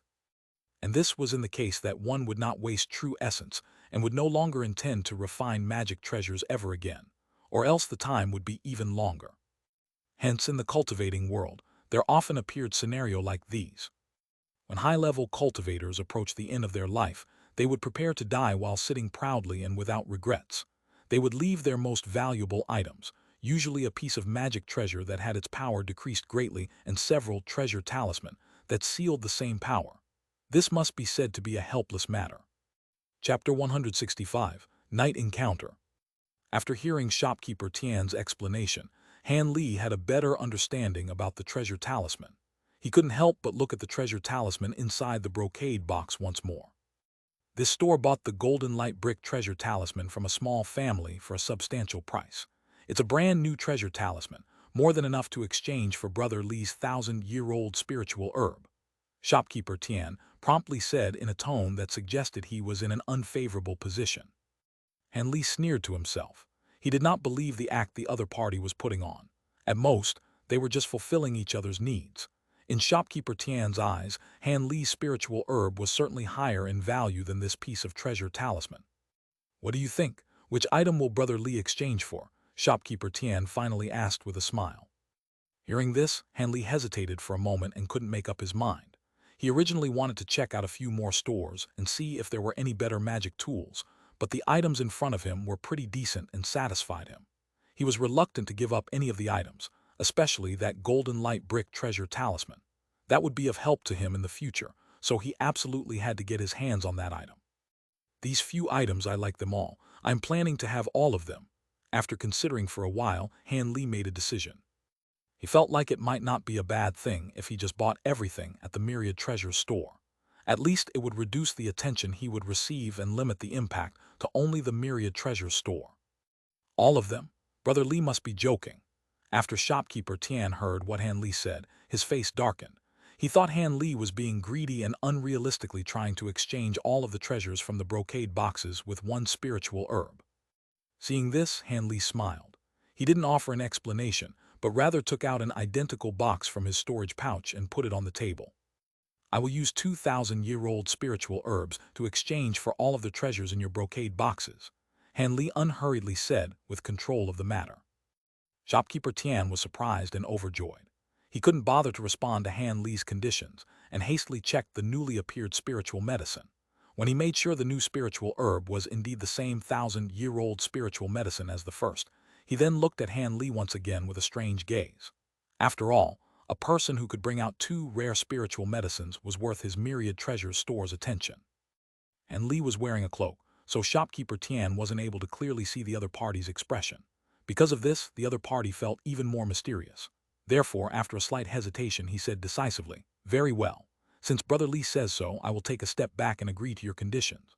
But this person's surname Tian has a small attached request. In the future, if Brother Li possesses any more of such spiritual medicines, I hope Brother will prioritize this store. This person's surname Tian will definitely offer a price that will satisfy you. Han Li gave a few dry laughs and nodded lightly without giving an actual response, but in his heart he was already sighing, knowing that the other party still became suspicious.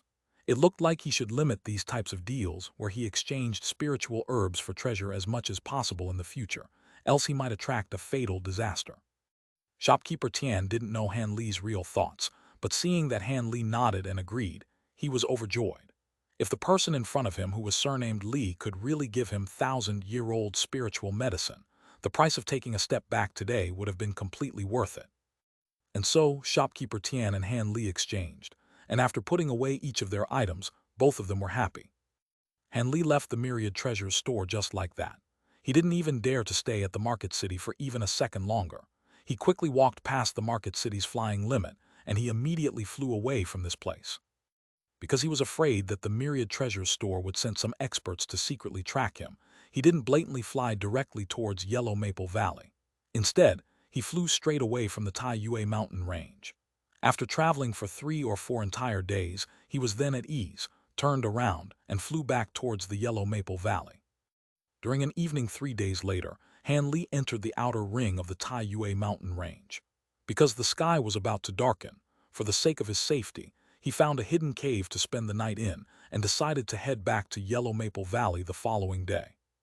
This cave happened to be located halfway up a certain hill. There was even a messy pile of rocks blocking the entrance of the cave. From the outside, it was hard to discover the cave.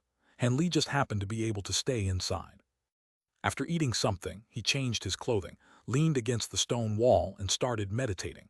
It unknowingly passed to the second half of the night while Han Li seemed to be asleep, when he suddenly heard the sound of rustling clothes and moving wind. Bang! It seemed like someone outside the cave had landed on the ground on both feet. Han Li was startled and suddenly awoke. Could it be that people from the Thousand Treasures store are coming after me? Han Li couldn't help but think of the worst possible scenario. Junior Marshal Sister, this is a good remote location. I think this place is it. A familiar male voice sounded outside the cave. Han Li was a bit shocked, but he was finally relieved. If it was the Myriad Treasures store coming after him for the treasure, then the other party was just passing through. There was nothing for him to worry about. Your Marshal Sister, there's no need to look at me like that. Since you have never enjoyed the feeling of a s/*chual relationship between a man and a woman, this senior marshal brother will love you dearly so that junior marshal sister will not waste her life as a woman. Your beauty will vanish at any moment, which would be a waste of your fair skin. The man's voice was neither fast nor slow. It was extremely tender, but the contents of his words were truly obscene and ruthless. And Li breathed in a cold breath of air. Who was the person outside? How could he use this kind of tone and say these r/p first then kill words? It was really impressive. Outside, there was only the sound of the man but not the sound of the woman. This meant that this junior marshal sister had already been suppressed. She probably wasn't able to open her mouth right now. But the man's voice was so familiar. He should be someone whom Han Li had seen before. Thinking of this, Han Li's curiosity increased, and he couldn't help but quietly move towards the entrance of the cave. Rip, the sound of the woman's clothing cut through the air, along with the man's indecent laugh. Here, first take a joyful meeting pill, otherwise it won't be pleasurable. Cough, junior marshal sister, why do you look at senior brother like that? Actually, didn't you really want to pair cultivate with me after reaching foundation establishment? This could be considered me fulfilling your wish. Ha ha. The man seemed to be carried away as he laughed hysterically. At this moment, Han Li carefully moved to the entrance of the cave and started peeking outside. A man in white was squatting by a young woman and recklessly caressing her delicate body, pulling down her clothing from time to time. The woman's hair was a mess, so Han Li wasn't able to see her face clearly, but her body was already like a tender white sheep, half naked, revealing her white, bouncy skin, especially her half-hidden and half-revealed bosom. Her breasts were capable of elevating people's blood pressure and deeply evoking a man's natural instincts. So it was him. After clearly seeing the man's face, Han Li was somewhat surprised, but also suddenly realized. The man was the narrow-minded martial brother Lu, who fought against the Murong brothers. He was a malicious, two-faced person. All Han Li wondered was exactly which poor martial sister had become the tiny white sheep underneath his claws. Han Li didn't know if it was because this martial brother Lu had heard what Han Li was thinking, but he unintentionally moved aside the messy hair in front of the woman's face. It revealed a beautiful yet extremely vicious face. How could it be her? After Han Li saw the woman's face clearly, he almost bit his tongue. Wasn't this the junior martial sister Chen, who had shown affection for martial brother Lu from the very beginning? She was already in a relationship with that martial brother Lu, so why would this martial brother Lu go out of his mind and play the act of raping and killing his own partner? But as Han Li examined junior martial sister Chen's glaring, fire-shooting eyes, it didn't seem like the normal teasing between couples. Han Li blinked his eyes and was feeling a bit confused. Found it. Suddenly, martial brother Lu stopped pawing the woman and yelled in glee. A tiny, delicate storage pouch appeared in one of his hands. Martial brother Lu stopped paying attention to junior martial sister Chen. Instead, he poured the storage pouch, and out came a large pile of items, such as magic tools, talismans, and private items like the woman's clothing and underwear. Martial brother Lu ignored everything else, and instead went through the items among the jars, bottles, and boxes, as if he were searching for something. Chapter 166, Savage. Haha, I found it. I knew that junior martial sister was certain to carry it with her, and sure enough, I was right. Senior martial brother Lu was wild with joy, finding a small red wooden box after rummaging through her things. He had already opened the lid, but because of Han Li's angle, Han Li could not clearly see what was within the box. His curiosity was extremely great, but he didn't dare to act blindly. It should be known that since this person was so savage as to able to act against his own female companion, if he were to discover this junior martial brother, he was certain to kill Han Li in order to silence him. He would not be left alone. In addition, he previously witnessed the power of the other party's wind attribute magic techniques. Regardless of whether it was used to attack or defend, they were incomparably sharp. How could someone compete against this all-purpose magic? Even more was that the other party's magic power was far deeper than his own, at the center of the 12th layer. Just like that, regardless of magic power or magic techniques, he was at an absolute disadvantage. It appeared that he had no chances of success. But Han Li knew that if he truly fought with his all, he would be able to contend against him. After all, with his original magic tools and the magic tools he had just acquired, he couldn't possibly be a pushover. If that moment came, it would be uncertain who would kill whom. Regardless, Han Li had no interest in using his life to play hero and save the beauty. After all, he had no relations to that junior martial sister Chen. It was she who had eyes but did not notice that she took an ingrate for a lover, thereby delivering herself to him.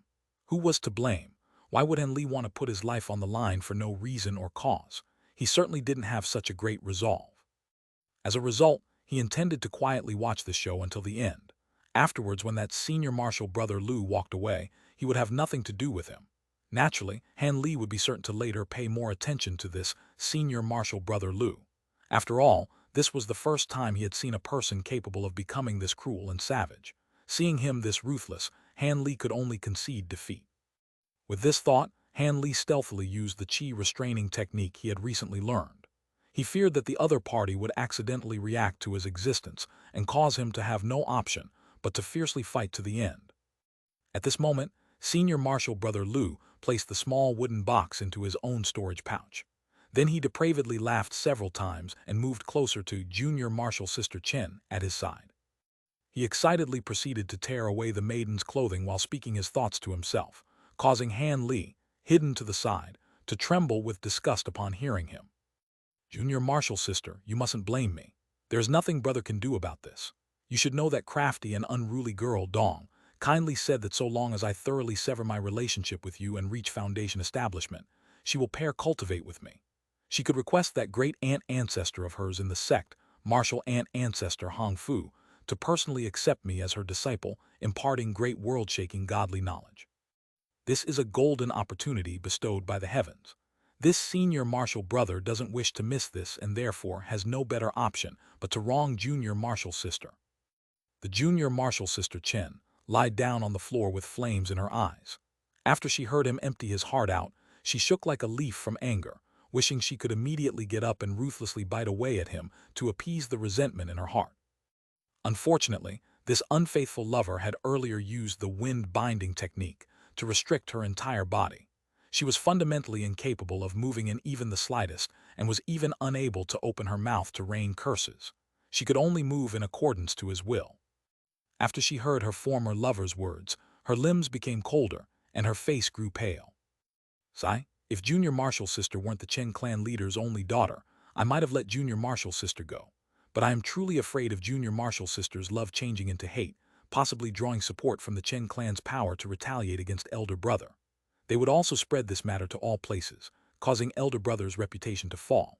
In addition, I have also heard people say that Marshall ancestor Hong Fu loathes fickle and unrighteous men the most. That is why for Senior Marshall brother's wonderful opportunity and reputation, Junior Marshall's sister must disappear from this world. Surely no one would suspect me. After all, we were previously such a loving couple. Senior Marshall brother said this hypocritically. Still, his hands didn't stop in the slightest. Junior Marshall's sister Chen's clothing was entirely torn apart in the blink of an eye, leaving her completely bare. Having seen the beautiful scene before his eyes, elder Marshall brother Lu's eyes became even more lustful. His fingers slowly began to slide across her smooth skin, wanting to carefully sample her appearance. He continued saying, however, what tempted me the most was that Junior Marshall's sister, just like me, had actually yet to consume her foundation establishment pill. She probably also wished to wait until after a great success in her foundation cultivation technique to take the pill. After all, if it is taken like that, the odds of achieving foundation establishment are slightly increased. As he spouted this out, he clicked his tongue. Regardless, since Junior Marshall's sister wishes to hand it over to elder brother along with her untouched and innocent body, it can be seen that she does not hate to part with this foundation establishment pill. I am also somewhat worried that taking one foundation establishment pill truly is not enough. I fear that I may fail at becoming foundation establishment. After all, even if I have mutated spiritual roots, there is still a chance I may fail at achieving foundation establishment. However, now that I have Junior Marshall's sister's pill, achieving foundation establishment isn't a problem at all. With this said, Senior Marshall brother Lu withdrew his hands and took out the wooden box he just put away and an azure porcelain bottle. He looked to his left and right hands with a complacent appearance. Having stealthily heard everything while concealed behind a stone, Han Li was lost in thought. All of a sudden, 2 foundation establishment pills had appeared before his eyes. This was far too great a temptation. After all, did he not plan to participate in the trial of blood and fire for foundation establishment pills? If he wasn't required to brave that strange danger to obtain foundation establishment pills, he would naturally be eager to give it a try. With this thought, Han Li attentively observed Senior Marshall brother Lu's every movement. If the other party exposed an opening, he would not hesitate to immediately act and kill this person, seizing the 2 foundation establishment pills. Presently, that Junior Marshall's sister Chen appeared peculiarly ill. Her bitterly resentful expression had gradually faded away, replaced by an intoxicated expression. Her bare skin appeared pink, and her sweet lips trembled without letting out a sound. Hee, it seems the joyful meeting pill's effects have appeared. Currently, Junior Marshall's sister is surely feeling extremely unwell. To repay Junior Marshall's sister's great kindness, elder brother can only thank you for a moment and let Junior Marshall's sister experience the feeling of wanting to live and die. This can be regarded as paying back Junior Marshall's sister's affections in the past. Without the slightest shame, Senior Marshall brother Lu thought this out loud and put away the objects in his hand. He began to move his hands toward his belt, seemingly intending to undress so that he may fornicate her as he pleased. With this scene, Han Li's heart beated. If he could take advantage of Senior Marshall brother Lu after he stripped naked and attack him, then the other party would surely be confused, enabling him to finish it in one fell swoop. Han Li thought more and more, feeling that his certainty of success was great. Then he paid greater attention to Senior Marshall brother Lu and subconsciously looked several times at his face. Something's wrong. After Han Li looked several times more, he immediately discovered the problem. Although this Senior Marshall brother Lu was flustredly removing his belt, the time he took was rather far too long. Until now, his belt was still properly connected and hadn't loosened one bit. What was even more strange was that Senior Marshall brother Lu's face wore a hurried expression, but his eyes were calm and sober, without the slightest disarray. There was even the intention of a sneer concealed within. Thump, Han Li's heart beated. This was far too abnormal. His heart grew vigilant, and he hastily widened his spiritual sense. He then took out a water barrier talisman and slapped it onto his palm. Just as he finished this, Han Li suddenly felt something flying towards him from his left without a sound. Had he not previously opened his spiritual sense, he may have simply been unable to perceive it. This caused him to be frightened and furious. Han Li didn't think any further and hastily slapped the talisman onto his body. A deep blue barrier immediately wrapped around him. At the same time, an azure rope flew toward him and wound around him. The blue light interrupted it just in time. Yeah. Humph. Senior Marshal Brother Lu and Han Li let out a sound at the same time.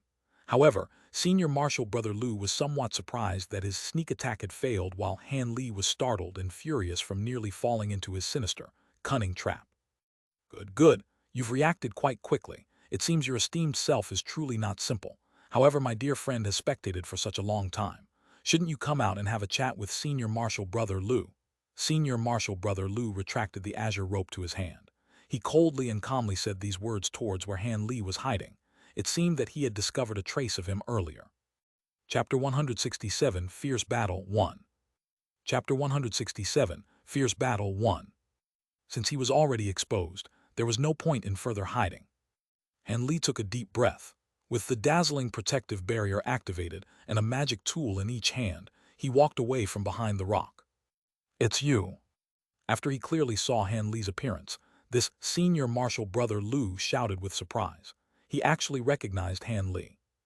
Han Li was slightly startled by his shout, and his heart sunk a bit. This Senior Marshal Brother Lu had merely seen him once from that time on the hill in the midst of a chaotic fight.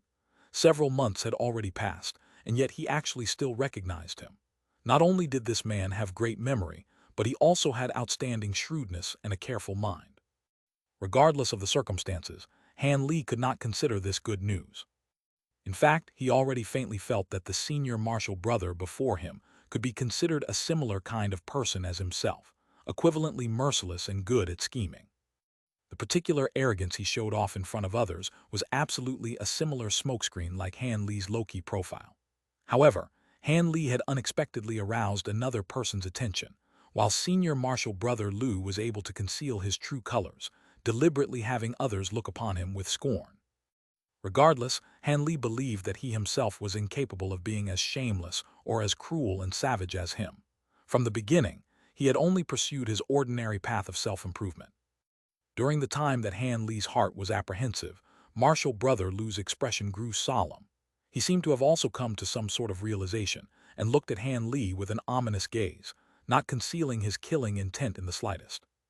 Han Li let out a sigh.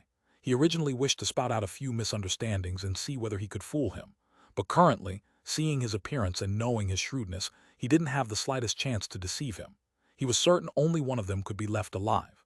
He shouldn't waste energy to create a misunderstanding, as he could not longer strike first and gain the upper hand.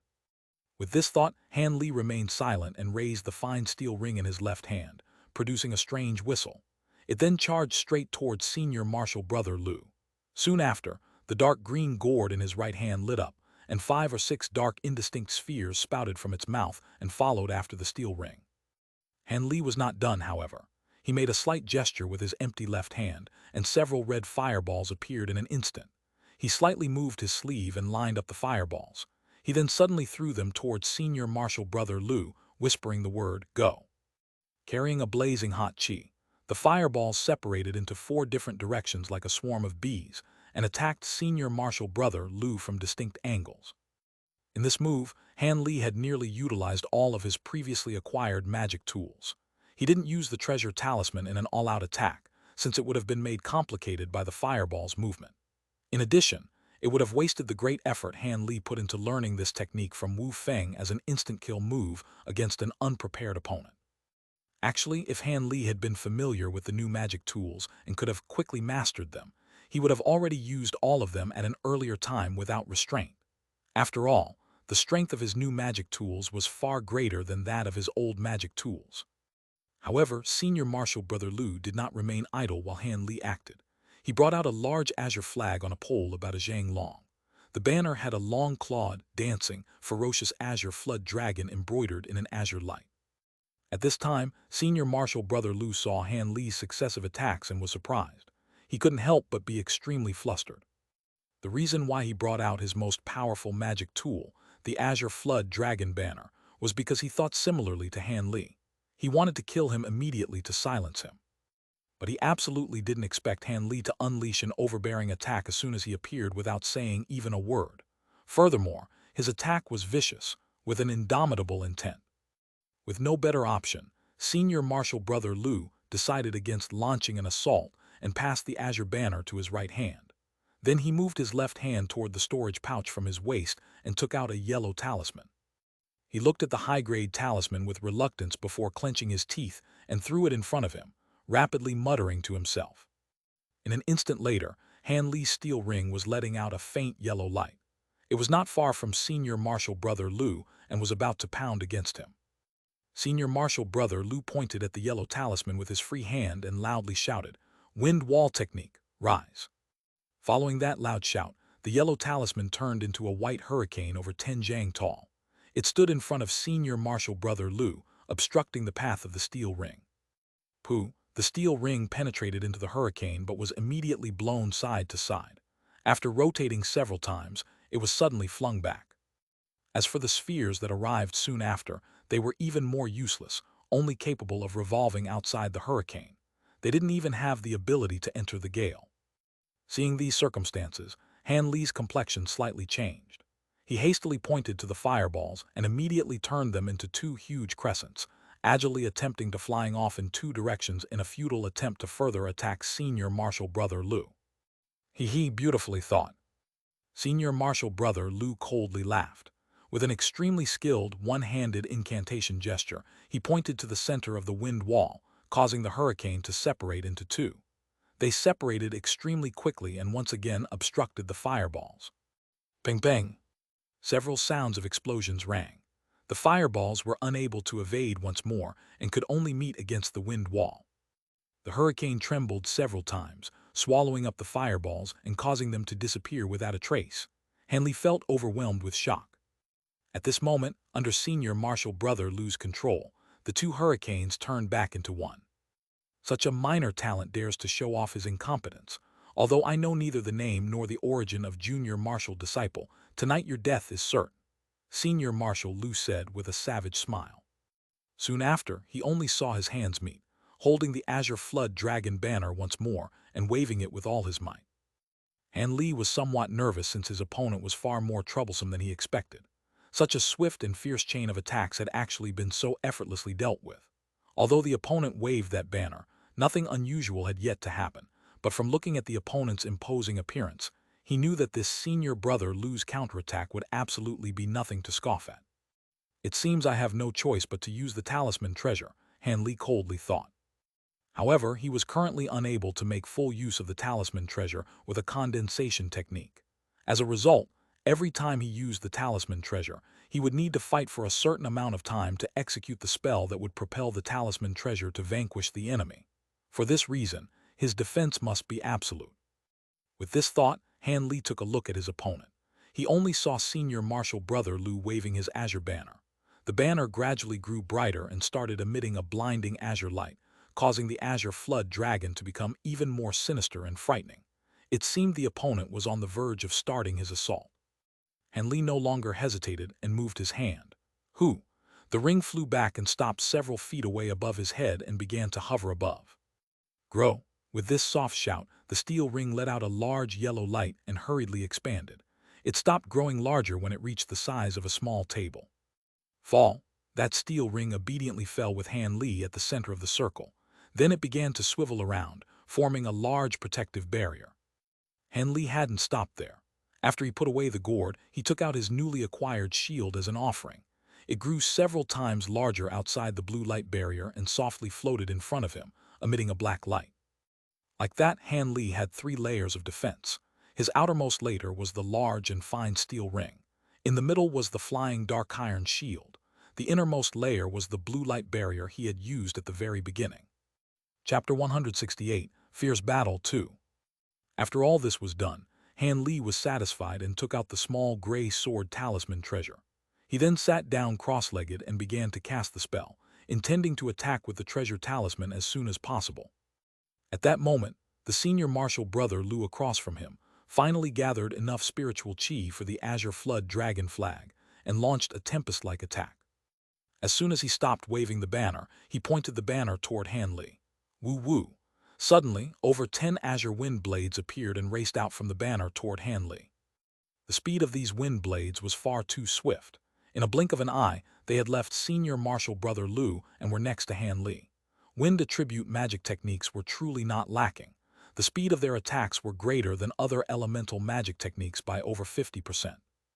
Were it not for the defenses he had prepared in advance, Han Li feared that he would not have been able to react and would have already been beheaded by these multiple wind blades.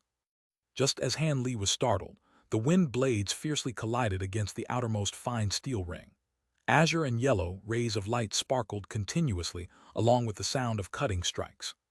When the rays of light disappeared, the originally smooth steel ring's outer layer had over 10 overlapping foot-long grooves.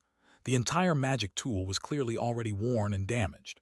Regardless, it was fortunate that this magic tool was continuously swiveling as it was attacked, causing the wind blades to all attack at different places. Otherwise, the ring would have already been broken and allowed the blades to penetrate his first line of defense. Both Han Li and Senior Marshal Brother Lu felt surprised from this outcome.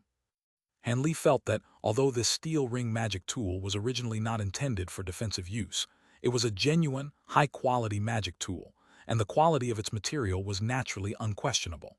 However, he didn't expect that a mere few trifling wind blades would have almost destroyed it. Senior Marshal Brother Lu was even more surprised. This Azure Flood Dragon Banner was a famous top-quality magic tool. Because it matched the properties of his spiritual roots, he had paid a bitter, heart-wrenching price to acquire it. Not only could this magic tool effortlessly and instantly cast the Wind Blades technique and other simple magic techniques, when it absorbed a certain amount of spiritual chi, all of the wind attribute attacks that the banner cast were amplified. This was why each of those wind blades from a moment ago, although they appeared to be the simplest kind of elementary low-grade magic techniques, had power comparable to that of a mid-grade magic technique. In other words, the seemingly simple attack from a moment ago was actually a concentrated bombardment of over 10 mid-grade magic techniques. Despite this, it wasn't even able to destroy the outermost huge metal ring. How could this Senior Marshal Brother Lu not be apprehensive or even fearful toward Han Li? Although Han Li and Senior Marshal Brother Lu both felt that the other party was ruthless, their following actions were quite different. Because Han Li had yet to control the talisman treasure and was unwilling to give up halfway, he could only bitterly brace himself for the incomparably swift and fierce attack that was certain to come. And with Senior Marshal Lu's superior intellect, when he saw Han Li arrange a defensive position and remain motionless after the previous attack, he knew that Han Li was certain to be preparing a trump card. Not some high-grade magic technique attack, but a ferocious magic tool. As a result, he did not hesitate and madly poured spiritual power into the banner in his hand. He then pointed the banner toward Han Li, releasing a violent flurry of azure wind blades. This time, the wind blades were relatively small but steady and persistent, taking the form of long azure torrents. The torrents rushed forth, causing azure and yellow light to appear from the fierce strikes. This time, Han Li's steel ring was only able to persevere for a short period of time before suddenly producing a heavy boom. Yellow light greatly scattered, and the high-quality fine steel ring finally broke. With nothing obstructing the wind blades, they rampantly charged straight forward. However, they were met by another top-quality magic tool, the dark iron shield. It obstructed their way, and bursts of black and azure light were produced from the collisions. The dark iron shield was very different from the steel ring magic tool.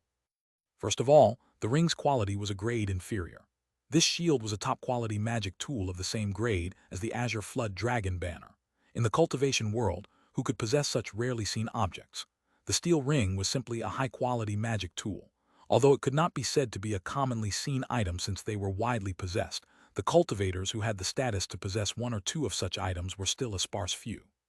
Secondly, although this iron shield didn't have the slightest potential for attack, as a magic tool specialized in defense, its defensive power exceeded that of even 4 of those steel rings.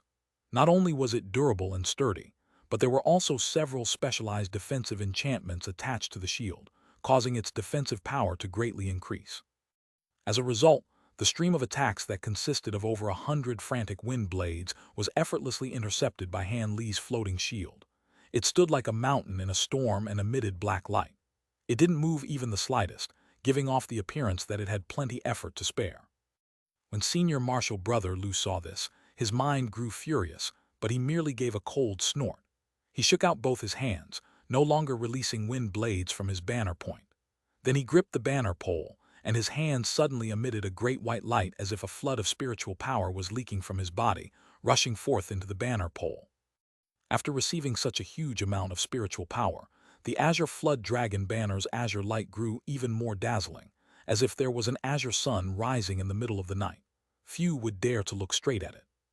Because Senior Marshal Brother Lu used too much magic power, his complexion grew extremely pale. However, he still wore a fierce and cruel expression. It seemed he was fully aware that further delay was sure to bring trouble, so he intended to deal a finishing blow at all costs. TL, a long night is fraught with dreams, further delay was sure to bring trouble. Following a low roar from Senior Marshal Lu, he forcefully tossed the Azure Flood Dragon banner into the air. Then he performed finger incantation gestures at great speed and pointed toward the banner, shouting, "Flood Dragon Transformation." The Azure Flood Dragon banner overflowed with azure light and released it in every direction. In an instant it transformed into a huge azure flood dragon over 30 meters long.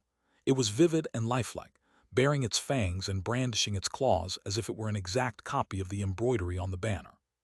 "Go!" Without the slightest hesitation, Senior Marshal Brother Lu commanded with his finger. That flood dragon immediately opened its huge mouth and fiercely pounced straight toward Han Li. Then, a loud and deafening dang rang out. The head of the flood dragon was struggling against the dark iron shield. Azure light and black light simultaneously blazed. At the moment, they seemed evenly matched. However, not longer after, the shield's black light rapidly grew weaker at a rate that could be seen with the naked eye. It appeared that this shield would meet a similar end to the preceding magic tool, but all of a sudden, a clear voice spoke, "Withdraw." Following this sound, the iron shield immediately grew smaller and quickly retreated. Then the azure dragon's cheek greatly blazed and ferociously pursued it. It widely opened its mouth as if wanting to swallow both Han Li and the shield. However, at this moment, a brilliant gray streak of light about 10 meters long flew from Han Li, who was originally sitting cross-legged. It assumed the form of a huge sword. Without showing weakness, the sword struck against the flood dragon's head, causing them to mutually tangle around each other. For a moment in the air, the azure light suppressed the gray light. A moment later, it was the gray streak that restrained the azure light. For a short while it was unknown which was stronger. As for the iron shield, after it reverted to its original palm size and fell into Han Li's hand, it was returned to his storage pouch. At this moment, all of his magic power was being used to carry the treasure talisman's attack. He had no leftover magic power to offer the shield. The current treasure talisman's gray streak transformation was incomparable to the time he used it to kill the yellow-clothed men. One could actually make out the sword within the light, and its power was greater by at least 4 times. It should be known that in the hands of Monk Golden Light, the treasure talisman could only transform into a gray streak that was 1 foot long. In the hands of Han Li, when he was practicing the telekinesis technique, the treasure talisman could turn into a light streak several feet long. But when Han Li used it to kill the yellow-clothed men, the treasure talisman's light streak had been about 3 meters long. As of now, Han Li's magic power had already reached the 11th layer. Not only did its length greatly increase, becoming about 10 meters long, its shape also faintly resembled a huge sword as well. Its brilliance dazzled the eye, and the radiant streak moved as it pleased with an astonishing grandeur, causing people to look on with surprise. Were it not in this enhanced state, this treasure talisman might not have necessarily been able to withstand the Azure Flood Dragon banner's transformation. From this, it could be seen that a treasure talisman's might not only depended on the might of the magic treasure sealed within, but also the amount of magic power refined by its user. The deeper the user's magic power, the more thoroughly the talisman treasures may be displayed. He truly did not know what shape the talisman treasure would take if he used it after he entered Foundation establishment. As Han Li controlled the gray streak to tangle with the Azure Flood Dragon in battle, however, he did not know why, but he was unexpectedly distracted by a sudden thought.